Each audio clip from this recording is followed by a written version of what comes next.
Telespettatori di Gold 78, ben ritrovati con Penalty, tutto il calcio di cui il calcio vero non parla mai. Oggi una puntata particolarmente diversa, soprattutto nell'orario, perché siamo in onda in diretta tra le 18 e le 20. Anche la prossima settimana, giorno 5, giorno di Sant'Agata, avremo un orario particolare, cioè quello che andrà tra le 21:30 e le 23:30, e poi da domenica 12 ritorneremo nel nostro consueto spazio tra le 19 e le 21. Parliamo come al solito di calcio dilettantistico, dalla Serie D sino alla prima categoria, tanti ospiti, tante immagini, tanti commenti e soprattutto tanti risultati e classifiche. Come al solito, subito in apertura diamo modo di conoscere il nostro opinionista per quanto riguarda la prima parte della nostra trasmissione. Parleremo con lui di Serie D e di eccellenze. Il nostro commentatore di turno è un nome importante nel campo del calcio siciliano, Luca Di Gregorio, che salutiamo. Buonasera Luca. Buonasera Ettore, grazie per l'invito. Allora, attenzione, perché questa scrivania è una postazione importante, perché c'è un commento tecnico che va al di là insomma, del solito commento che si fa a fine partita. Bisogna fare un po' il quadro completo. Tu stai seguendo chiaramente questi campionati. Sì, anche da fuori quest'anno però li seguo sempre. Anche perché sei fermo quest'anno, per scelta? No, non c'è stata, diciamo, un'opportunità importante. Qualche società che parla, ma non quantifica mai. Sì, ho valutato qualcosina, ma no, cose importanti e soprattutto serie. Preferisco lavorare in questo, collaboro con la scuola calcio. Lo sappiamo, con grande successo. Il primo ospite che inaugura la terza puntata di Penalty è un giornalista molto conosciuto nell'ambito del calcio siciliano. Parliamo di Franco Anastasi, che salutiamo. Buonasera Franco. Buonasera Ettore e buonasera a chi ci ascolta. È sempre un piacere, insomma, averti qui all'interno di Penalty, perché come dico sempre il tuo ruolo, i tuoi commenti sono sempre molto precisi, lineari. D'altra parte 30 anni e oltre di esperienza di più. Ti fanno conoscere molto bene il calcio dilettantistico. Che sta piangendo secondo te un po' il calcio dilettantistico? È in crisi oppure... Molto sta piangendo, perché mancano i soldi, mancano gli sponsor, ma questo ormai è un fatto vecchio, mancano i dirigenti soprattutto, e quindi un calcio dilettantistico che va così, maluccio, diciamo. Va un po' maluccio, vabbè, però bisogna essere ottimisti, no Franco? Altrimenti che dilettantismo è? Appunto, in questo senso? Bisogna essere ottimisti, ma non molto. Allora, come al solito, proprio in apertura del nostro programma, iniziamo subito con i risultati di Serie D. Abbiamo già pronta la schermata di questa quarta giornata di ritorno di oggi, domenica 29 gennaio 2017. Risultati odierni.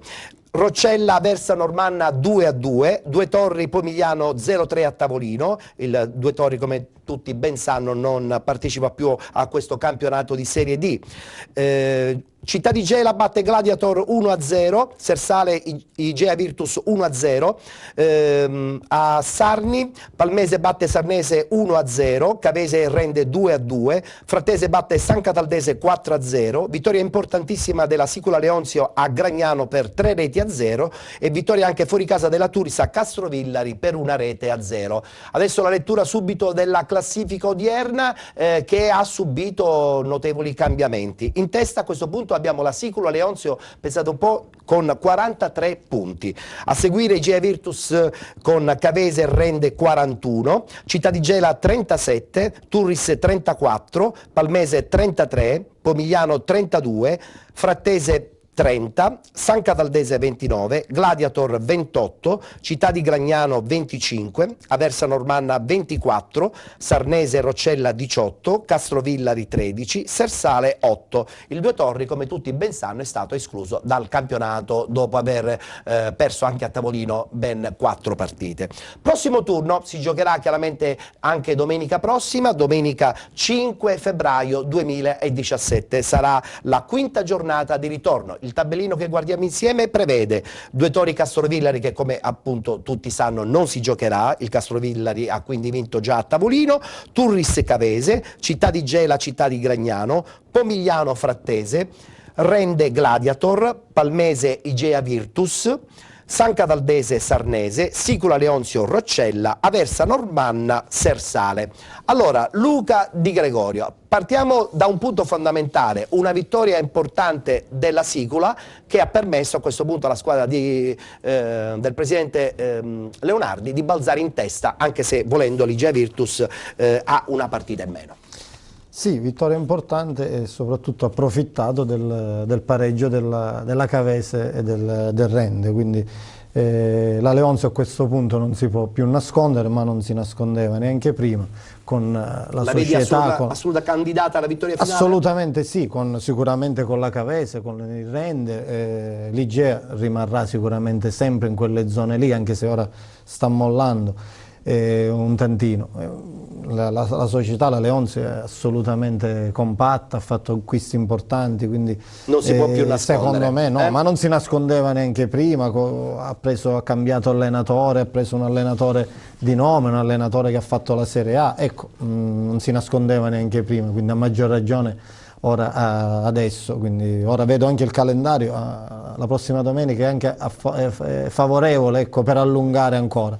Diciamo che è ancora però tutto aperto per il risultato assolutamente finale, sì, le prime 4 squadre se la giocheranno fino alla fine. Sì, sì. Igea Virtus, Franco Anastasi, che comunque si è soltanto fermata questa domenica, volendo è ancora totalmente in corsa per il risultato finale. Una bruttissima sconfitta, perché maturata contro una squadra veramente molto modesta. Praticamente ultima in classifica. Penultima in classifica, e quindi praticamente una brutta sconfitta, uno scivolone inatteso, per cui però non credo che l'Igea Virtus mollerà, anzi. Rilancerà secondo me già dalla prossima domenica. Sarà una lotta che continuerà fino all'ultimo, secondo me. Fra l'altro non soltanto le prime 4 squadre, cioè Igea Virtus, Cavese, Rende e la Turris a 34, però c'è anche il Gela, che sta lì con 37 punti e che ha un'ottima squadra, quindi, sappiamo tutti, se la giocheranno queste 5 squadre. Cavese e Rende hanno pareggiato 2-2, un pareggio un po' politico, no? Per non perdere le zone calde anche della classifica. Una sconfitta avrebbe insomma per entrambi pregiudicato il cammino. Non è un accordo che hanno fatto, no, accordo, perché no, tutte e due, il pareggio meglio non perderla.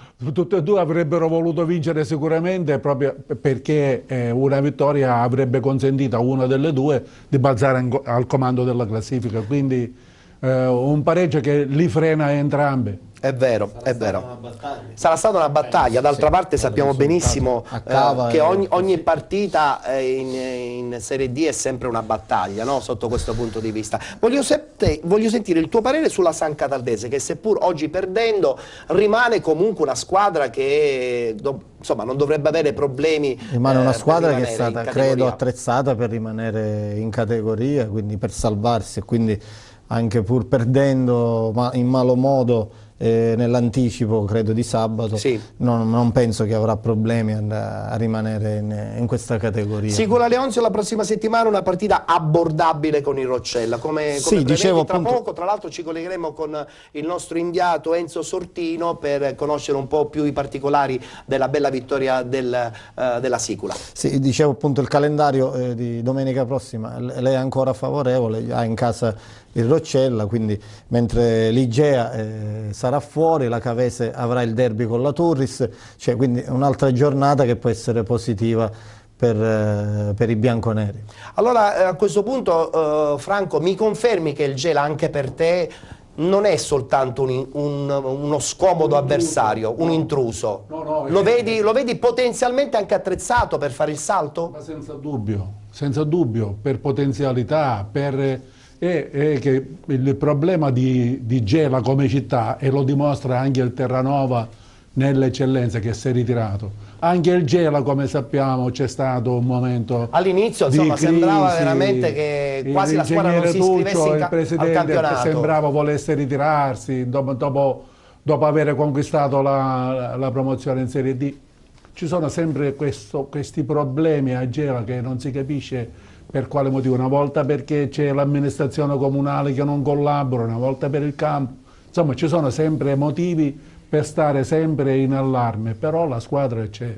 È vero. Allora, prima di collegarci con Lentini, noi adesso mandiamo in onda un servizio che parla proprio del Due Torri, la squadra che si è ritirata in un certo senso, anche non dico falsando il campionato, però certi equilibri sono venuti a mancare. Guardiamoci questo servizio realizzato da Massimo Natori su un possibile ritorno comunque del Due Torri anche per la prossima stagione, ma sicuramente non in Serie D. Il Due Torri non sarà radiato dalla Federazione Italiana Gioco Calcio, ma ripartirà il prossimo anno dal campionato di eccellenza. Lo assicura Giovanni Di Bartolo, presidente del sodalizio pirainese, che ha ufficialmente abbandonato il campionato di Serie D dopo la quarta rinuncia consecutiva. Ho proceduto di comune intesa con gli organi federali di condurre con il minimo dei danni la compagine al ritiro del campionato, con le modalità e tempistiche che garantissero al club l'iscrizione al prossimo campionato di eccellenza. Tale procedura sarà fattibile mediante la definizione delle vertenze in essere e del pagamento dei debiti federali e contrattuali scaturiti dalle precedenti gestioni calcistiche. Nessuna radiazione dunque della società biancorossa. Intanto il presidente Di Bartolo nell'ultimo comunicato attacca ancora l'amministrazione comunale. Voglio rimarcare con forza, prosegue Di Bartolo, l'inqualificabile atteggiamento della silente amministrazione, per nulla preoccupata della sorte della squadra della loro comunità. Anzi, mi è pervenuta notizia che per giocare il Due Torri avrebbe dovuto pagare, non ultimo, questa presidenza nell'impossibilità di accedere agli uffici dello stadio per mancanza di chiavi. L'amministrazione sperava magari in una radiazione della squadra per mano di un messinese, ma il sottoscritto responsabilmente non ha consentito questo.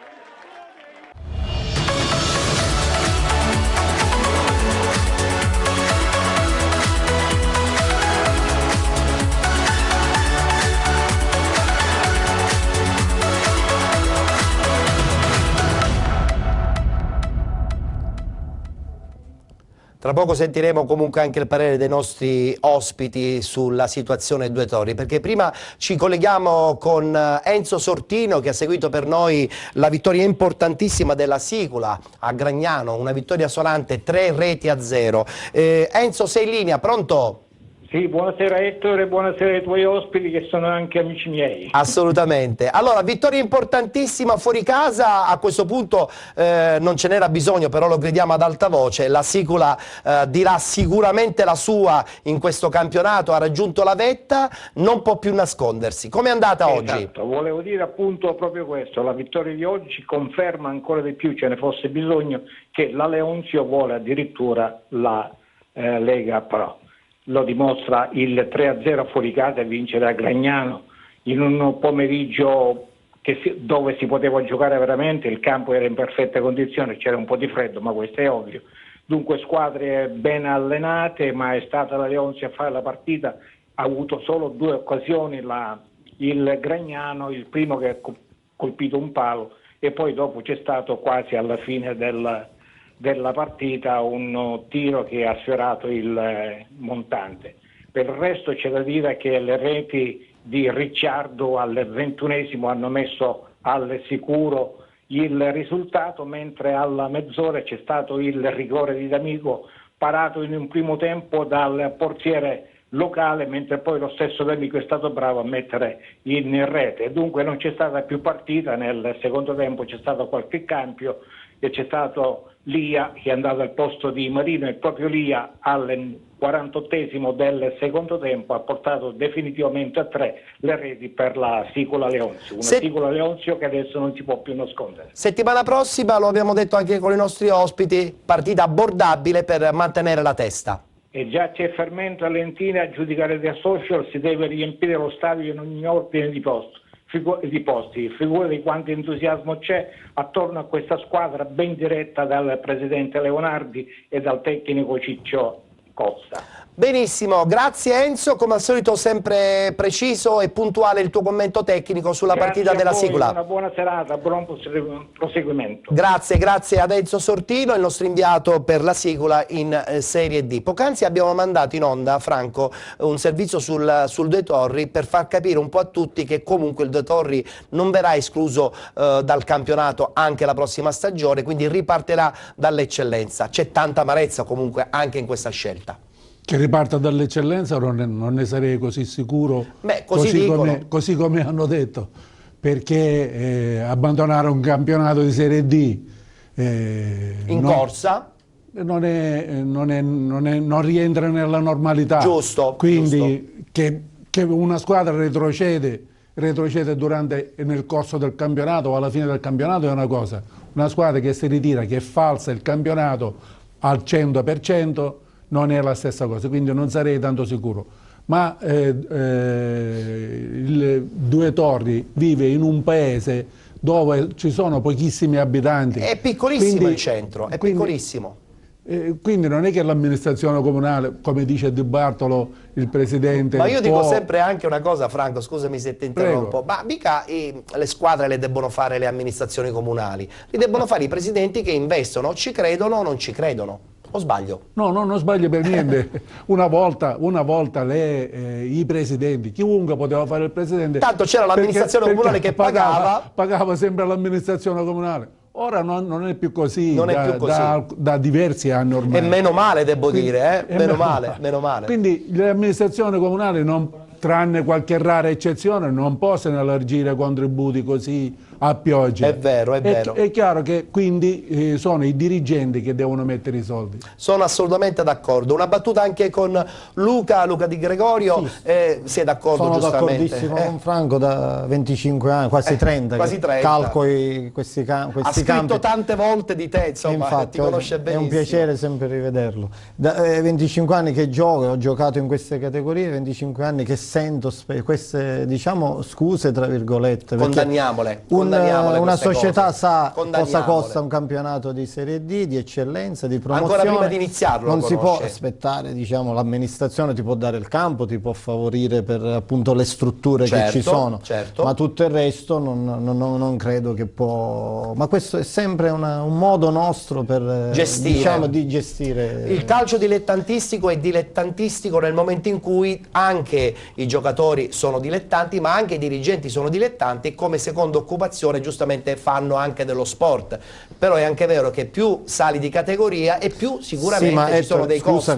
Perché io ci tengo molto, io difendo ora, sono allenatore e difendo la mia categoria. Giusto. Ma io sono stato per quasi 30 anni anche un calciatore in queste categorie. Certo. E Franco era dalla tribuna il mio testimone. Noi teniamo in piedi, i ragazzi e gli allenatori, teniamo in piedi questa baracca senza che nessuno, dico anche a Palermo, no, i dirigenti, muovono qualcosa, no? I campi rimangono sempre inagibili, i rimborsi per i ragazzi e per gli allenatori spesso non vengono dati, noi facciamo sacrifici, no? Certo. Noi giocatori e allenatori. Perché devi andare al campo, no? 3-4 volte a settimana. In queste categorie mi sembra che ci sono stipendi un po' esagerati. Io parlo di rimborso spese. Giusto. Non viene dato neanche la benzina a un ragazzo che va 3 volte, 4 volte per a settimana, può andarci o non andarci. Io da dirigente mi vergognerei, da dirigente che non do a un ragazzo che col motorino sale al campo per la benzina. Io assolutamente mi vergognerei. Franco, hai visto come parla adesso da allenatore, mentre prima da giocatore aveva insomma altre tipologie di grinta. Comunque non ha torto, No, assolutamente. Anche perché, diciamo, dilettanti in Serie D e per modo di dire. La Serie D poi di quest'anno, da quest'anno è una vera e propria Serie C2 quasi. Per i tecnici, per gli allenatori, per i giocatori, insomma non parliamo più di dilettantismo perché la Lega quasi professionisti. Sarebbe. Ora in eccellenza ancora ci sono, comunque anche in eccellenza ci sono squadre, società blasonate, anche in promozione. Ma allora perché lo chiamiamo dilettanti? Allora non chiamiamolo più. No, infatti sono rimborsi spese. Il nostro girone da questo lato c'è il Ragusa, c'è l'Atletico Catania, c'è il Paternò. Ma indubbiamente sono squadre si allenano 4-5 volte a settimana. Non sono dilettanti. Quindi sono sacrifici per i giocatori e per gli allenatori. Dall'altro lato Raffadali, Canicati, Libertas, oppure Cussu Palermo nell'altro girone ancora. Beh, sono tante le squadre. Camaro nel girone C, quindi ci dobbiamo fermare, abbiamo il primo spazio pubblicitario, tra poco rientriamo in studio e parleremo di 2 campionati importantissimi, il girone A e il girone B, sono 2 campionati che hanno la stessa tipologia di categoria, ma sono anche un po' totalmente diversi perché un blasone forte sta soprattutto nella zona orientale, mentre nell'altro un po' meno, ma rimangono comunque 2 campionati di grande qualità. Parleremo appunto del campionato di eccellenza. Rimanete con Penalty, a tra poco.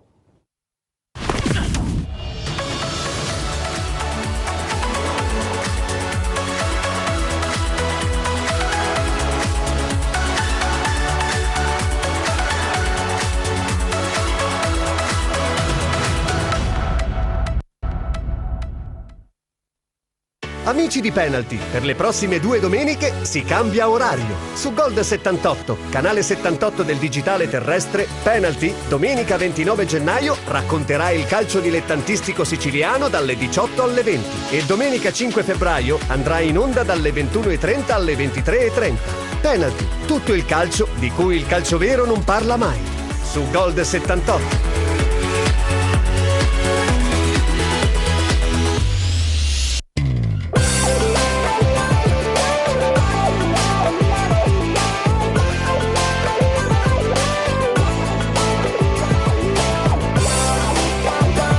Esclusivista per la Sicilia del marchio Mobilferm.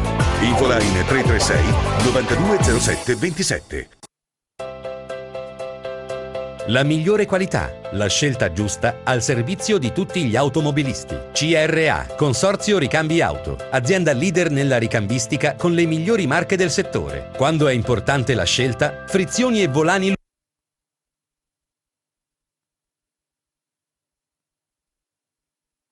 ammortizzatori Kajaba, frizioni Baleo ed inoltre meccanica Febi per vetture tedesche. CRA, Consorzio Ricambi Auto, Viale Vittorio Veneto 176A, Catania. Info 095 37 51 53. Seguici anche su www.crasrl.net, su Twitter e Facebook. CRA, scelta e qualità con la migliore innovazione.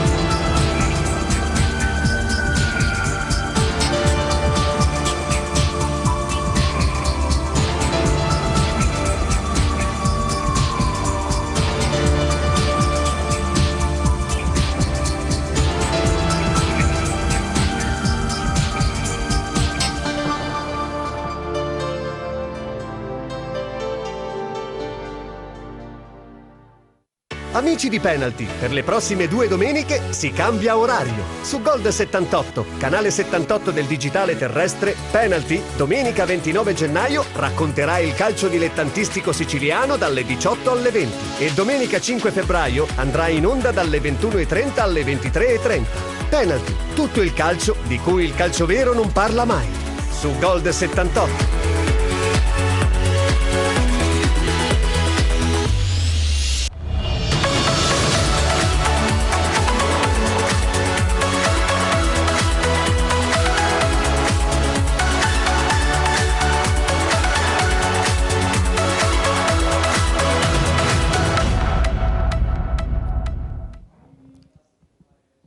Amici di Penalty, in diretta questa domenica tra le 18 e le 20, mentre domenica prossima saremo in diretta dalle 21:30 alle 23:30. Sono 2 domeniche un po' particolari, in concomitanza anche della partita del Palermo. Voglio ricordare che comunque da giorno 12 ritorneremo puntuali alle ore 19 nel solito orario istituzionale appunto di Penalty, che parla di calcio dilettantistico dalla Serie D sino alla prima categoria. Abbiamo già messo da parte il campionato di Serie D con questa sicola Leonzio che sta facendo sognare un po' tutti i siciliani, e parliamo adesso del campionato di eccellenza. Lo facciamo con il tabellino dei risultati del girone A. Si è giocata anche in questa occasione la 4ª giornata di ritorno. Questi i risultati: Licata batte Atletico Campofranco 1-0, ad Alcamo Mazzara batte Alba Alcamo 4-0, Riviera Marmi Paceco 3-0, Dattilo Noir Pro Favara 2-1, Mussomeli Nissa 0-0, Folgore Selinunte Marsala 2-0, Terranova Gela non si presenta a Palermo contro la Parmonval, pertanto 3-0 a tavolino, ed infine Castelbuono Trovina 2-2. A questo punto la classifica, tra l'altro come tutti ben sanno è arrivata questa notizia in settimana che il Terranova Gela ufficialmente si ritira dal campionato. Vedremo cosa succederà tra qualche settimana e poi dopo capiremo bene anche le motivazioni, anche se possiamo immaginare che la posizione in classifica sicuramente sicuramente è stata una motivazione in più per abbandonare questo campionato di eccellenza, in un certo senso anche falsando, credo, il campionato. Classifica della quarta giornata di questo girone A del campionato di eccellenza: il Paceco in testa con 37 punti, Folgore Selinunte con 34, Alba Alcamo, Troina e Riviera Marmi con 32, la Nissa con 29, Dattilo Noir 28, Licata 27, Campofranco Parmonval 25, Mussomeli e Mazzara 22, Castelbuono 21, Profavara 15, Marsala 12, Terranova Gela 7 punti. Da sottolineare che il Troina deve recuperare una partita, lo farà mercoledì contro la Dattilo Noir, mercoledì 8 di febbraio, ma abbiamo anche qualche altra squadra che deve recuperare comunque qualche partita, perché come tutti ben sanno, insomma, la settimana scorsa per il maltempo sono state veramente rinviate moltissime partite, soprattutto nel palermitano.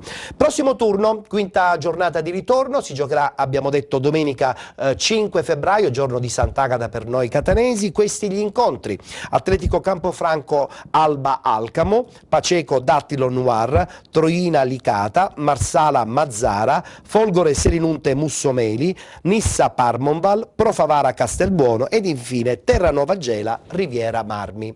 Allora, Luca, iniziamo a parlare di questo girone A del campionato di eccellenza. Nel frattempo possiamo già mandare in onda le immagini riguardanti l'incontro tra Mussomeli e Nissa, conclusasi sullo 0-0. Le immagini sono di Iacuzio Calcedonio.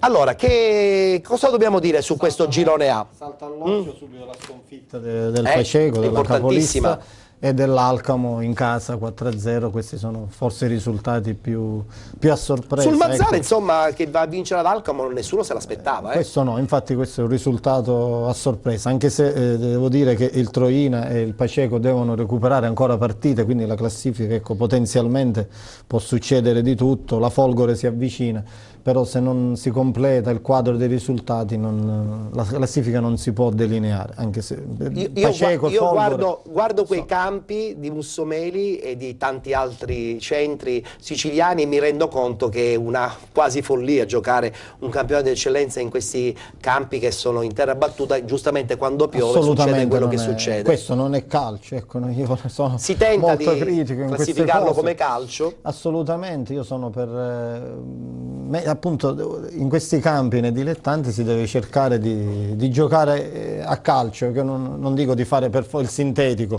però di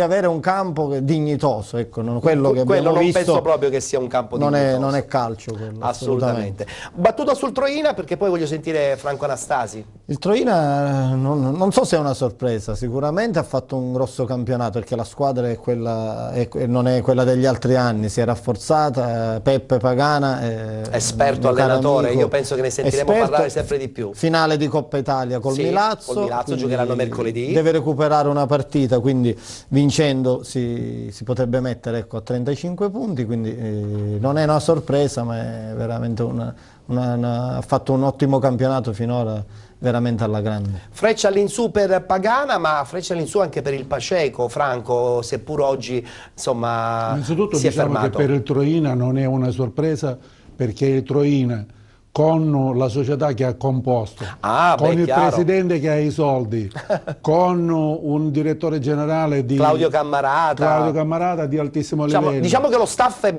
è bello forte. L'obiettivo è quello di vincere il campionato, cioè l'hanno detto dall'inizio. Luca, dicono che vogliono vincere il campionato, Franco ce lo sta confermando questa cosa. Il Troina è partito per vincere il campionato. Già in finale di Coppa è già una cosa positiva. Questi due pareggi consecutivi lo stanno attardando parecchio. Devono recuperare anche delle partite. C'è sempre la possibilità di Coppa, però non sarà facile né vincerla contro il Milazzo, né tantomeno poi andare avanti e vincere quella nazionale. In questo girone A però del campionato di eccellenza noi non parliamo quasi mai della Folgore Selinunte, che è seconda, comunque dietro lì tranquilla, pronta forse a fare da terzo incomodo anche su questa Troina, che sicuramente è importante nella posizione. La Folgore purtroppo è andata incontro a due battute d'arresto recenti, per cui ha perso del terreno, però è sempre lì. È sempre lì, è sempre lì. Invece, per esempio, il Riviera Marmi, che ha cambiato allenatore, tra l'altro, che c'è andato Enzo Domingo, però fino ad ora risultati non ne aveva fatto, quindi quello di oggi è un risultato più che a sorpresa vincere contro la capolista. Certo, assolutamente. Quindi per Enzo Domingo una bella soddisfazione. Assolutamente, al debutto. Chiedo adesso alla regia se cortesemente può mandare il tabellino del prossimo turno. Si giocherà chiaramente il 5 di febbraio. Atletico Campofranco, Alba Alcamo, Paceco, Dattilo Noir, Troina, Licata. Anche questa sarà una partita molto importante per il Troina. Marsala Mazzara, Folgore Serenunte Mussomeli, Nissa Parmonval, Profavara Castelbuono ed infine Terranova Gela Riviera Marmi, perché comunque non credo che si giocherà. Una battuta me la devi fare però, Luca, me la devi fare per forza sul Terranova Gela, perché la settimana scorsa avevamo qui Natale Serafino che era molto amareggiato sul fatto che insomma la società aveva detto A e poi ha fatto Z, e sappiamo benissimo poi com'è andata, tra l'altro con la possibilità forse addirittura che si possa anche liberare e quindi potenzialmente ritesserare. Sì, ma sono i discorsi che dicevamo prima, no, con Franco. La Lega sa tutto, sa di queste situazioni, ma diciamo, perché particolari. Sapendo che ci sono questi problemi? I dirigenti sanno, no, all'inizio quello che devono affrontare, e così si falsa assolutamente un campionato, e appunto i giocatori che hanno fatto i sacrifici fino tra l'altro non si quel, possono più neanche accasare i giocatori adesso, no, perché se vengono giustamente denunce, se sono liberi, possono eventualmente in un secondo il mio amico momento. Natale Serafino, che è stato anche il mio allenatore, sì. Anche lui uno passionale, aveva messo tutta la voglia per recuperare questa situazione un po' critica, no, del Terranova. Quindi dispiace tantissimo. Sempre, assolutamente. Ti vedo dubbioso. La voglia è stata tanta, ma i risultati non sono stati. I risultati non sono stati soddisfacenti per Natale Serafino. Sì, vabbè, ma forse lavorare in questo clima, Franco, tu insegni che lavorare in questo clima anche di incertezza non è facile. Diamo il tempo anche un po' di assestarsi, nel senso che l'allenatore quando arriva in una settimana, 2 settimane, forse non riesce materialmente a prendere... Anche perché la squadra non l'aveva fatta lui. Non l'aveva fatta lui, infatti. Allora, adesso abbiamo un'intervista realizzata a Mussomeli dopo l'incontro tra Mussomeli e Nissa. Sentiamo il presidente, tra l'altro, dell'Ajax di Caltanissetta, nonché presidente anche della Nissa, Natale Ferrante. Ascoltiamolo. Dopo lo 0-0 di Mussomeli Nissa, eccoci con il presidente della Nissa, Natale Ferrante. Presidente, uno 0-0 che rispecchia l'andamento della partita. Sì, diciamo che la partita non ha dato grossi sussulti, ho visto le 2 squadre organizzate per, come si suol dire, volemos e bene, un atteggiamento specialmente della mia squadra che non mi aspetto, in quanto pensiamo di poter avere la forza di poter fare qualcosa in più.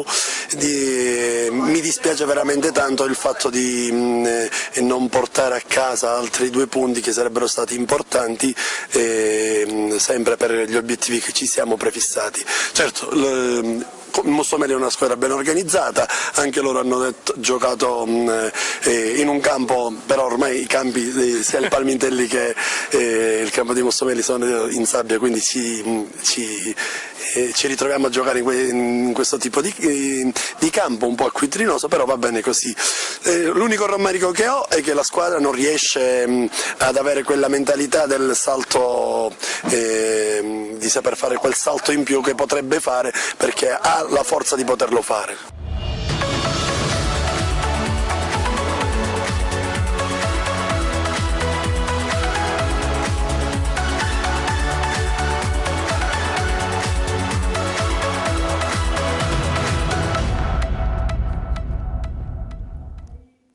Sempre con tanto ottimismo il percorso del presidente Natale Ferrante della Nissa, a cui auguriamo naturalmente ancora successi, perché è un capoluogo di provincia che vuole crescere anche nel suo percorso calcistico, e speriamo bene, vedremo cosa succederà sul finire di campionato. Nel frattempo ci ha raggiunto qui nei nostri studi l'allenatore della Biancavilla, parliamo del campionato di eccellenza Girone B, abbiamo Nicola Basile. Ciao Nicola, ben trovato. Buonasera. Non è essere così, insomma, amareggiato. Sì, si può anche perdere volendo una partita, no? Sì. Oggi hai perso in casa, c'è Sì. un po' di amarezza, però voglio dire, il campionato di questa neopromossa Biancavilla, possiamo dirlo ad alta voce, non è negativo. Oppure aspettavate di più? No, no, vabbè, la prestazione in casa puoi anche perdere, però non c'è stata prestazione. Ti amareggia questa cosa? Abbiamo fatto male perché ormai l'ambiente si era abituato a prestazioni di alto livello. Peccato perché, diciamo, la partita era alla nostra portata. Va bene, parleremo a lungo di questo girone B del campionato di eccellenza. Adesso diamo il quadro completo con i risultati. Come tutti ben sanno, anche in questo girone B si è giocata la quarta giornata di ritorno. Guardiamo il tabellino insieme e poi lo commenteremo sia dal punto di vista tecnico con Luca Di Gregorio, ma anche con i nostri due ospiti. Allora, i risultati importanti: la Ciriale che vince a Viagrande 1-0 con lo Sporting Viagrande, vittoria fuori casa anche della Catania San Pio X 4-1 a Torregrotta, Città di Scordia batte Città di Rosolini 1-0, Palazzolo batte Città di Sant'Agata 3-0 e questo sicuramente è il risultato più importante della domenica, Pistunina Belpasso 0-0, a Milazzo batte Giarre 4-1, Sporting Taormina batte Real Avola 1-0 ed infine a Biancavilla, come abbiamo detto qualche istante fa, Rocca di Caprileone batte il Biancavilla 1-0.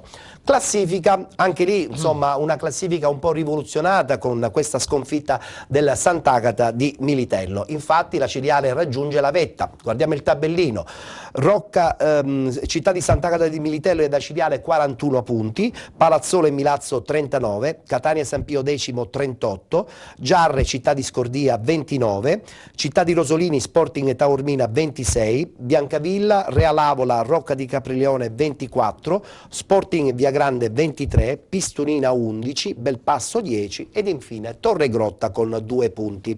Allora Luca, attenzione perché questo girone è sempre molto ingarbugliato, diciamolo pure che nessuno si aspettava questo crollo a Palazzolo della Città di Sant'Agata di Militello, però diamo merito alla squadra di Strano perché io credo che può veramente diventare ancora più forte con questa vittoria, anche dal punto di vista mentale. Diciamo che non è che è stato un crollo, cioè, il Palazzolo è una squadra attrezzata per beccare 3 gol per vincere il campionato, ci può stare questa vittoria e ritorna ora in corsa, ma già da prima anche il Palazzolo secondo me fino alla San Pio giocheranno solo queste squadre perché il resto poi troppi sono 9 punti di distacco, non credo tra Giarre e San Pio si possano inserire. La Ciriale?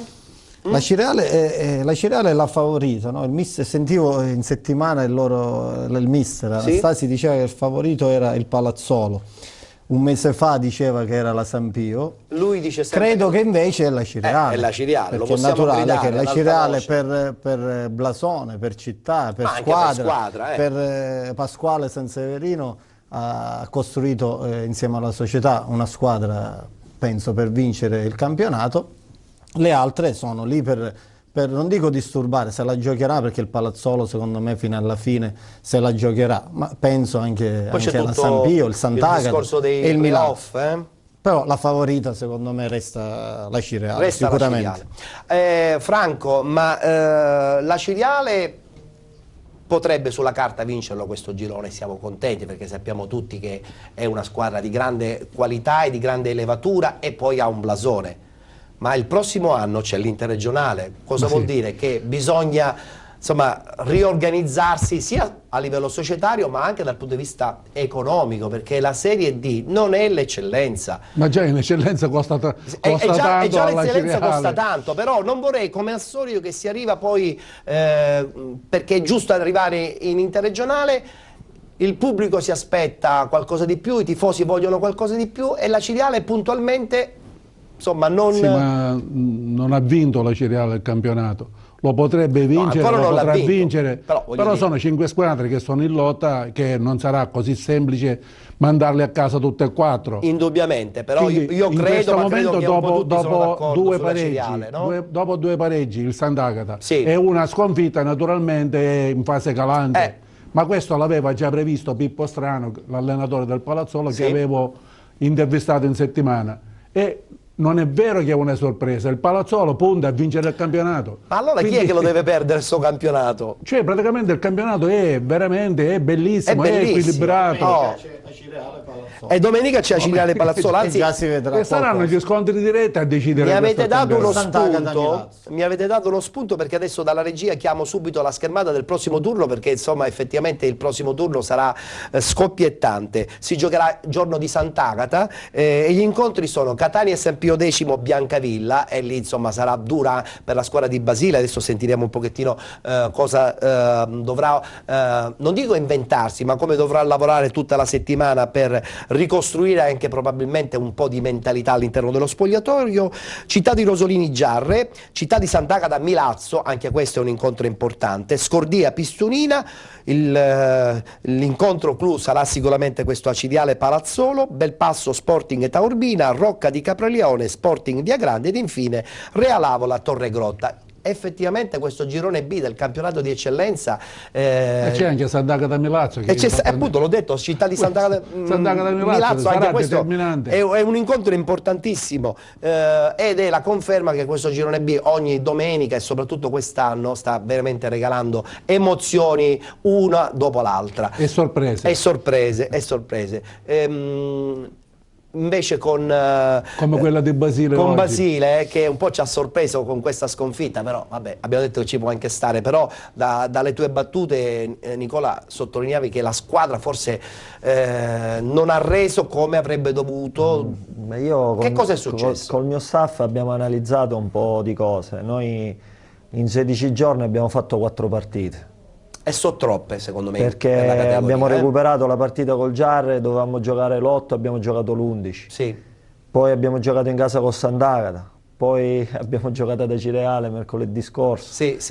Poi sono state 3 prestazioni sicuramente al di là dei risultati, 3 prestazioni eccezionali, Giarre, Sant'Agata in casa e Acireale, però c'è stata questa battuta d'arresto che alla fine abbiamo preso il gol all'ultimo nel finale su un calcio di punizione, dove gli dico che costantemente ogni calcio di punizione per noi è un rigore per gli avversari. Questo è il periodo nero, dobbiamo lavorare molto su queste palle cose. inattive. Palle inattive che nessuno ha sfiorato palla, nessuno l'ha toccata, quei calci di punizione tagliati maledetti e alla fine ha preso il volo questo Rocca di Caprileone che aveva fatto 12 punti in tutto il girone d'andata, invece ne ha fatti 12 nelle prime 4 partite. È vero, è vero. E tu hai giocato un po' con tutti, giustamente, quelli della zona alta della classifica. Vogliamo sentire un po' anche il tuo parere. Chi tra queste 5 squadre potenzialmente ha sicuramente le carte in regola per essere veramente la squadra da battere in questo girone B del campionato di eccellenza? Allora, noi le ultime 2 d'andata abbiamo giocato col Palazzolo e Milazzo. Le prime 3 abbiamo incontrato Giarre, Acireale e Sant'Agata. Quindi c'è da dire che in 5 partite le abbiamo incontrate veramente tutte. Io penso che, come diceva Luca, l'Acireale è messo bene, però occhio a Milazzo e a Palazzolo. Occhio a Milazzo e Palazzolo. Luca, a questo punto però nessuno parla del Catania San Pio X.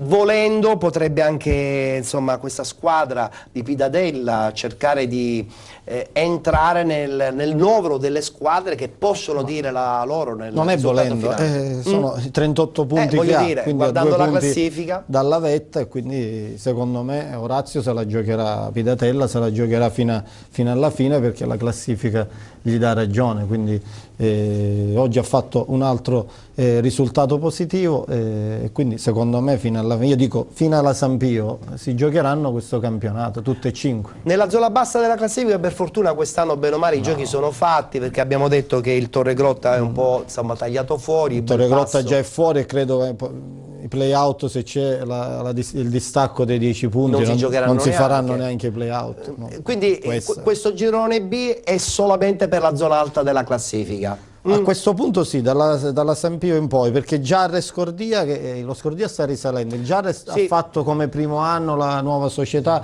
sai che sono legato a questi colori, quindi sono sempre un tifoso del Giarra. Il Giarra ha fatto alla fine un ottimo campionato. Potrebbero inserirsi, dicevo prima, 9 punti sono tanti per i playoff, però alla fine il Giarra soprattutto ha fatto secondo me un'ottima annata. Franco Anastasi, Sporting e Taormina, perché insomma sono state settimane molto travagliate. Bellissimo il risultato di oggi. Sì, anche oggi un brillante risultato.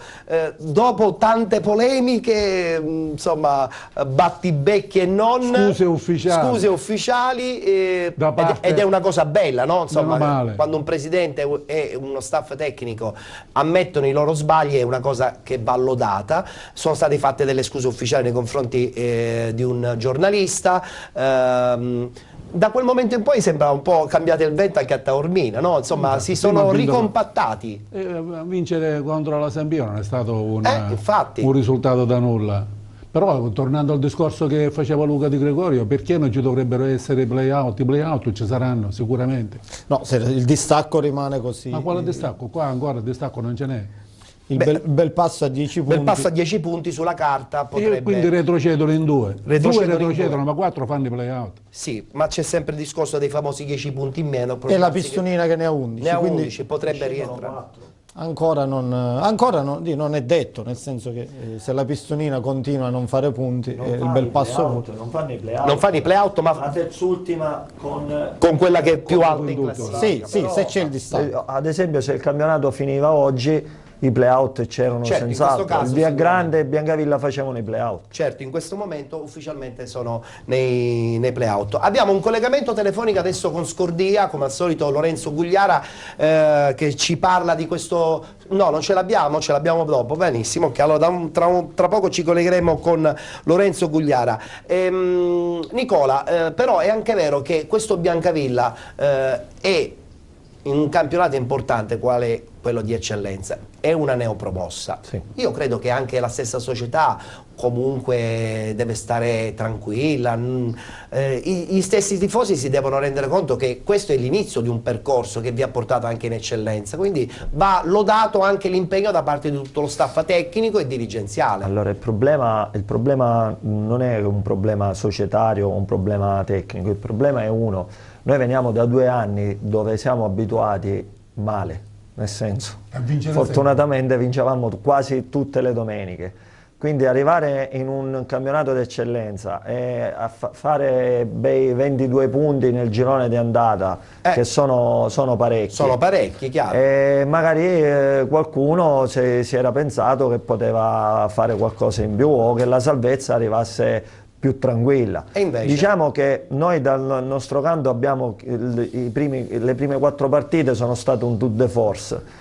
Dobbiamo incontrare le squadre che sono alla carta come noi, ma ce l'abbiamo tutte in casa, sperando di arrivare quanto prima a quei 35-36 punti, che penso che sia la... In modo che così potete vivere un po' più tranquilli. Sì. Il collegamento con Lorenzo Gugliara è arrivato, allora a questo punto ci colleghiamo con Scordia. Ciao Lorenzo, buonasera.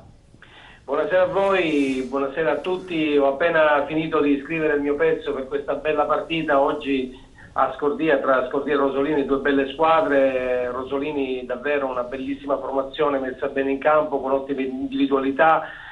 Lo Scordia sta sfruttando l'onda lunga del momento positivo, sono 6 risultati utili consecutivi con 4 ottenuti tra l'altro con Acireale e San Pio, quindi un momento assolutamente.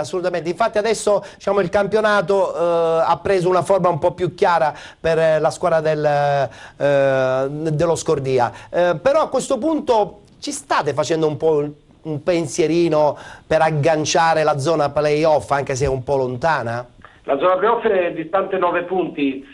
In questo momento domenica ci saranno numerosi scontri diretti. Sì, vi agevola questa cosa. Ecco, che potrebbero agevolare lo Scordia, che gioca in casa con il Pistonina. E quindi insomma, mister Romano, oggi intervistato alla fine della gara, ha detto noi non guardiamo la classifica, ma solo le partite che affrontiamo domenica. È giusto. E tireremo il massimo da ogni gara, quindi insomma L'obiettivo sicuramente è quello di chiudere questo campionato in modo onorevole, anche se quelle 4 sconfitte consecutive hanno praticamente macchiato la stagione dello Scordia, ma è un altro Scordia, è un'altra squadra e sono altri giocatori su questo. E su questo non abbiamo nessun dubbio. Grazie a Lorenzo, allora ci sentiremo la prossima settimana e seguiremo questa crescita ulteriore da parte di questo Scordia, ok? Grazie a voi. Grazie. Lavoro, grazie. Franco, Scordia che si è ripreso alla grande, eh?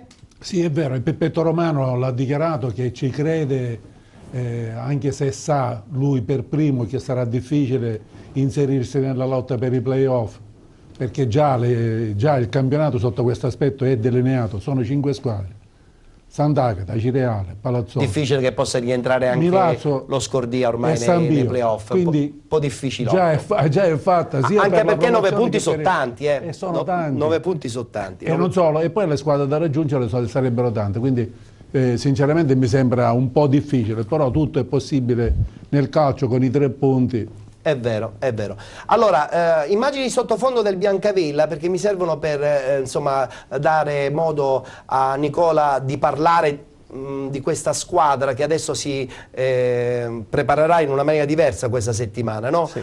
Dovrà lavorare un po' di più sulla mente il vostro gruppo e credo che magari già dalla prossima settimana ci può essere una risposta dopo questa sconfitta interna. Sì, ce lo auguriamo tutti. Noi lavoriamo bene, si lavora in tranquillità, in armonia, però è anche vero che non siamo abituati a fare partite. Giocherete tra l'altro una partita domenica, difficile, mercoledì, giocherete domenica. anche una partita difficile Sì, con la Sampio. Con la Sampio giocheremo una partita molto difficile, dove loro ormai sono a 3 punti dalla vetta, quindi credono fortemente a questa. Dovrai vittoria. lavorare sulla testa. Sì, vabbè, ma quello Come si dice sempre in gergo. quello già abbiamo parlato con lo staff, che è sicuramente un problema mentale, risollevarsi e iniziare a pedalare, ecco. Noi siamo ottimisti. Secondo me hanno commesso un errore. Hanno commesso un errore? Certo, mandare via Viglianesi e Randis. E come indebolirsi, senza offesa per Millesi, perché Millesi non può risolvere i problemi di una squadra. C'è il mister, chiediamolo al mister. No, non c'è bisogno che glielo chiedo perché è il mio parere. Io dicevo invece che il Biancavilla si è illuso perché dopo i brillanti campionati, l'anno scorso ha ammazzato letteralmente il campionato ma ci può anche nel stare, girone però, d'andata. Quindi il presidente, che è il primo tifoso, l'avvocato Furneri, si è gasato oltremodo, quindi ha dichiarato apertamente che il suo obiettivo è soltanto i playoff. E naturalmente questi risultati, vedremo cosa succederà. Questi risultati ultimi non lo fanno stare molto bene. Ma come mai avete mandato via? No, mandato via. Se ne Come sono ha andati. lasciato partire Randis? La squadra è cambiata molto, la squadra ha cambiato Randis, Viglianesi, Melo Bruno, Walter Saitta, è cambiata tantissimo. No, non è stato il Biancavilla o l'allenatore o la dirigenza, sono state scelte dei giocatori. Randis addirittura è andato in una categoria superiore, certo. Quindi tanti auguri e un grosso in bocca al lupo a lui. Assolutamente. E fa gol. E già fa gol. Vabbè, c'era abituato a fare gol, da noi aveva fatto tanti gol, anche quest'anno in eccellenza già era arrivato a 6 gol. Pazienza, il problema è che era andato via Randis e per 2 partite non avevamo avuto nessun sostituto. E in eccellenza le paghi queste cose. Sì, le paghi. Bene, allora a questo punto abbiamo chiuso anche la parentesi dedicata al campionato di eccellenza, congediamo i nostri ospiti, congediamo Franco Anastasi, come al solito il suo commento tecnico ci piace questo commento tecnico. Grazie, molto gentili. Grazie a Franco Anastasi, un in bocca al lupo anche a Nicola Basile per il suo Biancavilla, un saluto particolare anche al presidente che, come ha detto Franco Anastasi, è il primo tifoso della squadra e che giustamente quando un risultato non arriva un po' si amareggia, però io sono sicuro che ritrovando la testa, come dici bene tu, sicuramente anche contro la Sampio potrete dire la vostra. È una settimana un po' delicata, però sicuramente cercheremo di dare il massimo come l'abbiamo sempre fatto. In bocca al lupo, un saluto Crepilupo. naturalmente anche a tutti i tifosi del Biancavilla che ci seguono da casa ogni settimana e congediamo anche il nostro Luca Di Gregorio, il suo commento tecnico importante della settimana. La prossima settimana avremo un altro commentatore, ci sarà modo insomma di rivederlo praticamente fra 4 settimane di nuovo in questa posizione, in questo ruolo, anche se a noi ci piacerebbe tanto vederlo in campo. Luca? Ma io in campo già ci sono, lo sappiamo, lo sappiamo, con la scuola calcio, che spesso dà ancora più soddisfazione. È vero, però sappiamo benissimo che insomma le tue categorie sono ben altre, se no? ci sarà qualcosa di importante, di serio, con piacere. Allora vogliamo ricordare anche che la squadra degli allenatori dell'Ajax di Catania è giunta in finale, adesso giocherà giovedì. Io faccio parte, no? come te, tu sei il nostro addetto stampa dell'associazione allenatori. Sono anche un allenatore, ci tengo a dirla questa cosa, voglio dire.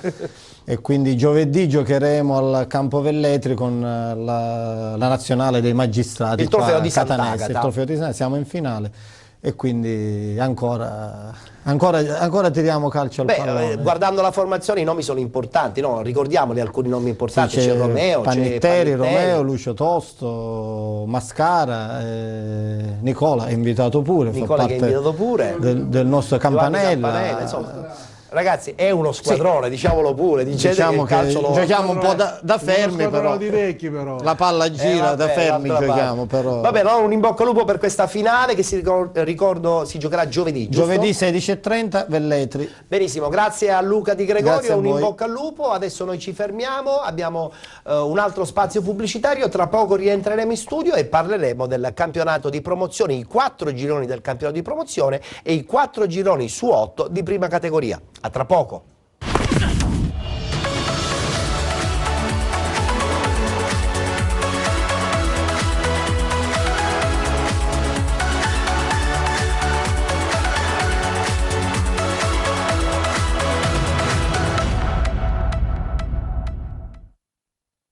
Amici di Penalty, per le prossime 2 domeniche si cambia orario. Su Gold 78, canale 78 del digitale terrestre, Penalty, domenica 29 gennaio, racconterà il calcio dilettantistico siciliano dalle 18 alle 20 e domenica 5 febbraio andrà in onda dalle 21:30 alle 23:30.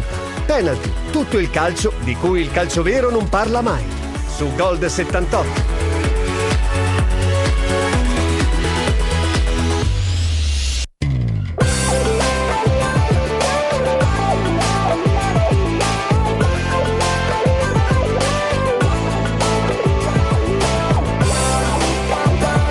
Esclusivista per la Sicilia del marchio Mobilfed. Infoline 336 9207 27.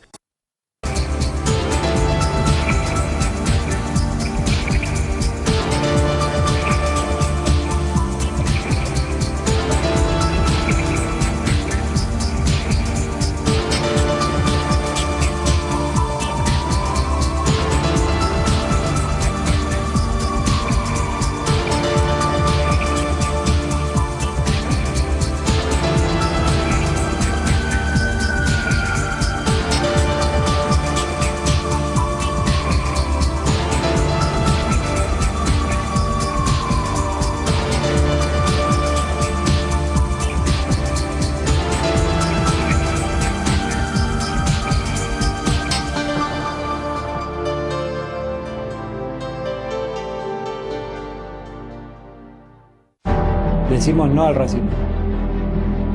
No to racism. Nee tegen racisme.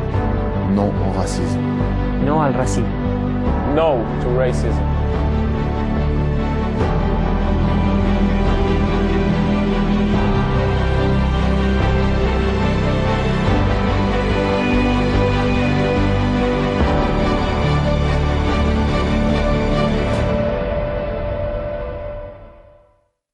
Amici di Penalty, per le prossime 2 domeniche si cambia orario. Su Gold 78, canale 78 del digitale terrestre, Penalty, domenica 29 gennaio, racconterà il calcio dilettantistico siciliano dalle 18 alle 20 e domenica 5 febbraio andrà in onda dalle 21:30 alle 23:30. Penalty, tutto il calcio di cui il calcio vero non parla mai. Su Gold 78.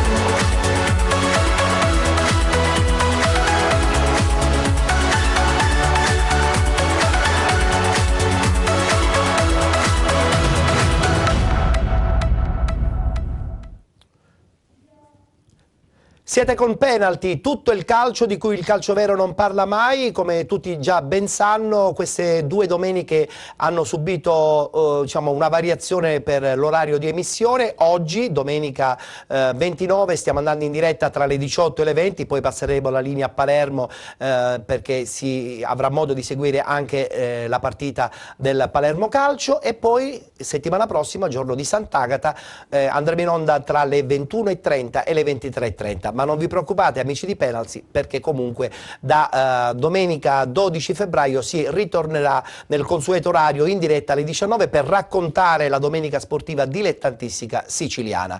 Diamo il benvenuto in postazione naturalmente al nostro Alessio Patti. Buonasera Alessio. Ciao Ettore e buonasera a tutti. Allora, la scorsa settimana eri tu che eri mezzo influenzato con raffreddori vari, questa settimana sono io che sto subendo questo problema. Vedo che ti sei rimesso. Sì, anche se la voce non è ancora delle migliori, però sei a buon punto. Sì. Sei a buon punto.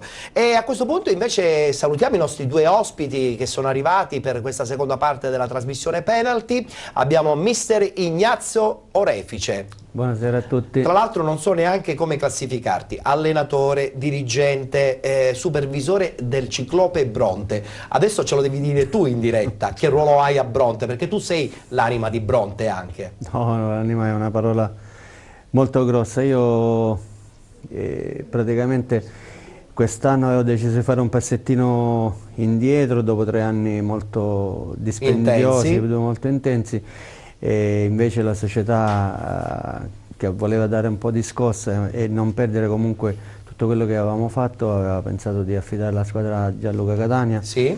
E Gianluca invece ha detto voglio sempre Ignazio accanto. Ha detto che per il suo impegno come allenatore avrebbe voluto me comunque al suo fianco, quindi uno che non si tira mai condividiamo indietro, conosciamo le tue qualità insieme. Benissimo, grande vittoria interna, complimenti, tra poco ne parleremo, perché adesso diamo un saluto anche a Davide Ardizzone, bomber di queste categorie di grande caratura.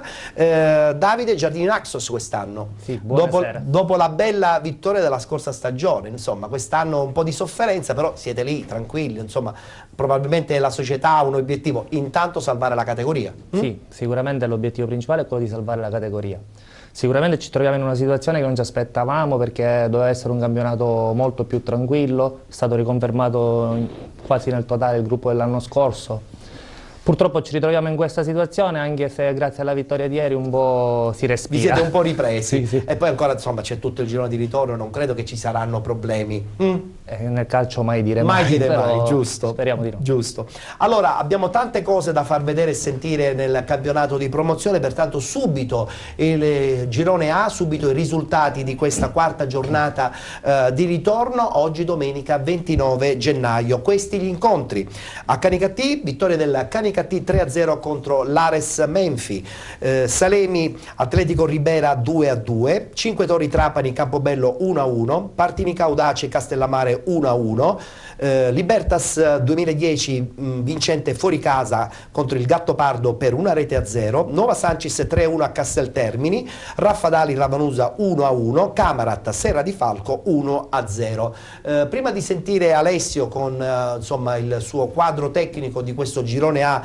del campionato di promozione, guardiamo insieme la classifica e poi la commenteremo anche un po' con i nostri ospiti, perché sono anche loro profondi conoscitori di questo campionato di promozione. In testa il Canicattì con 43 punti, da sottolineare anche che ha da recuperare ben 2 partite. Raffadali 41, Libertas 2010 37, Castellammare 36, Nuova Sancis 34, Ares Melfi 32, Atletico Ribera 27, Camarat 24, Partini Audace Campobello e Ravanusa 23, Salemi 18, Serra di Falco 14, Gattopardo 12, 5 Torri Trapani 9 ed infine il Casteltermini con 4 punti.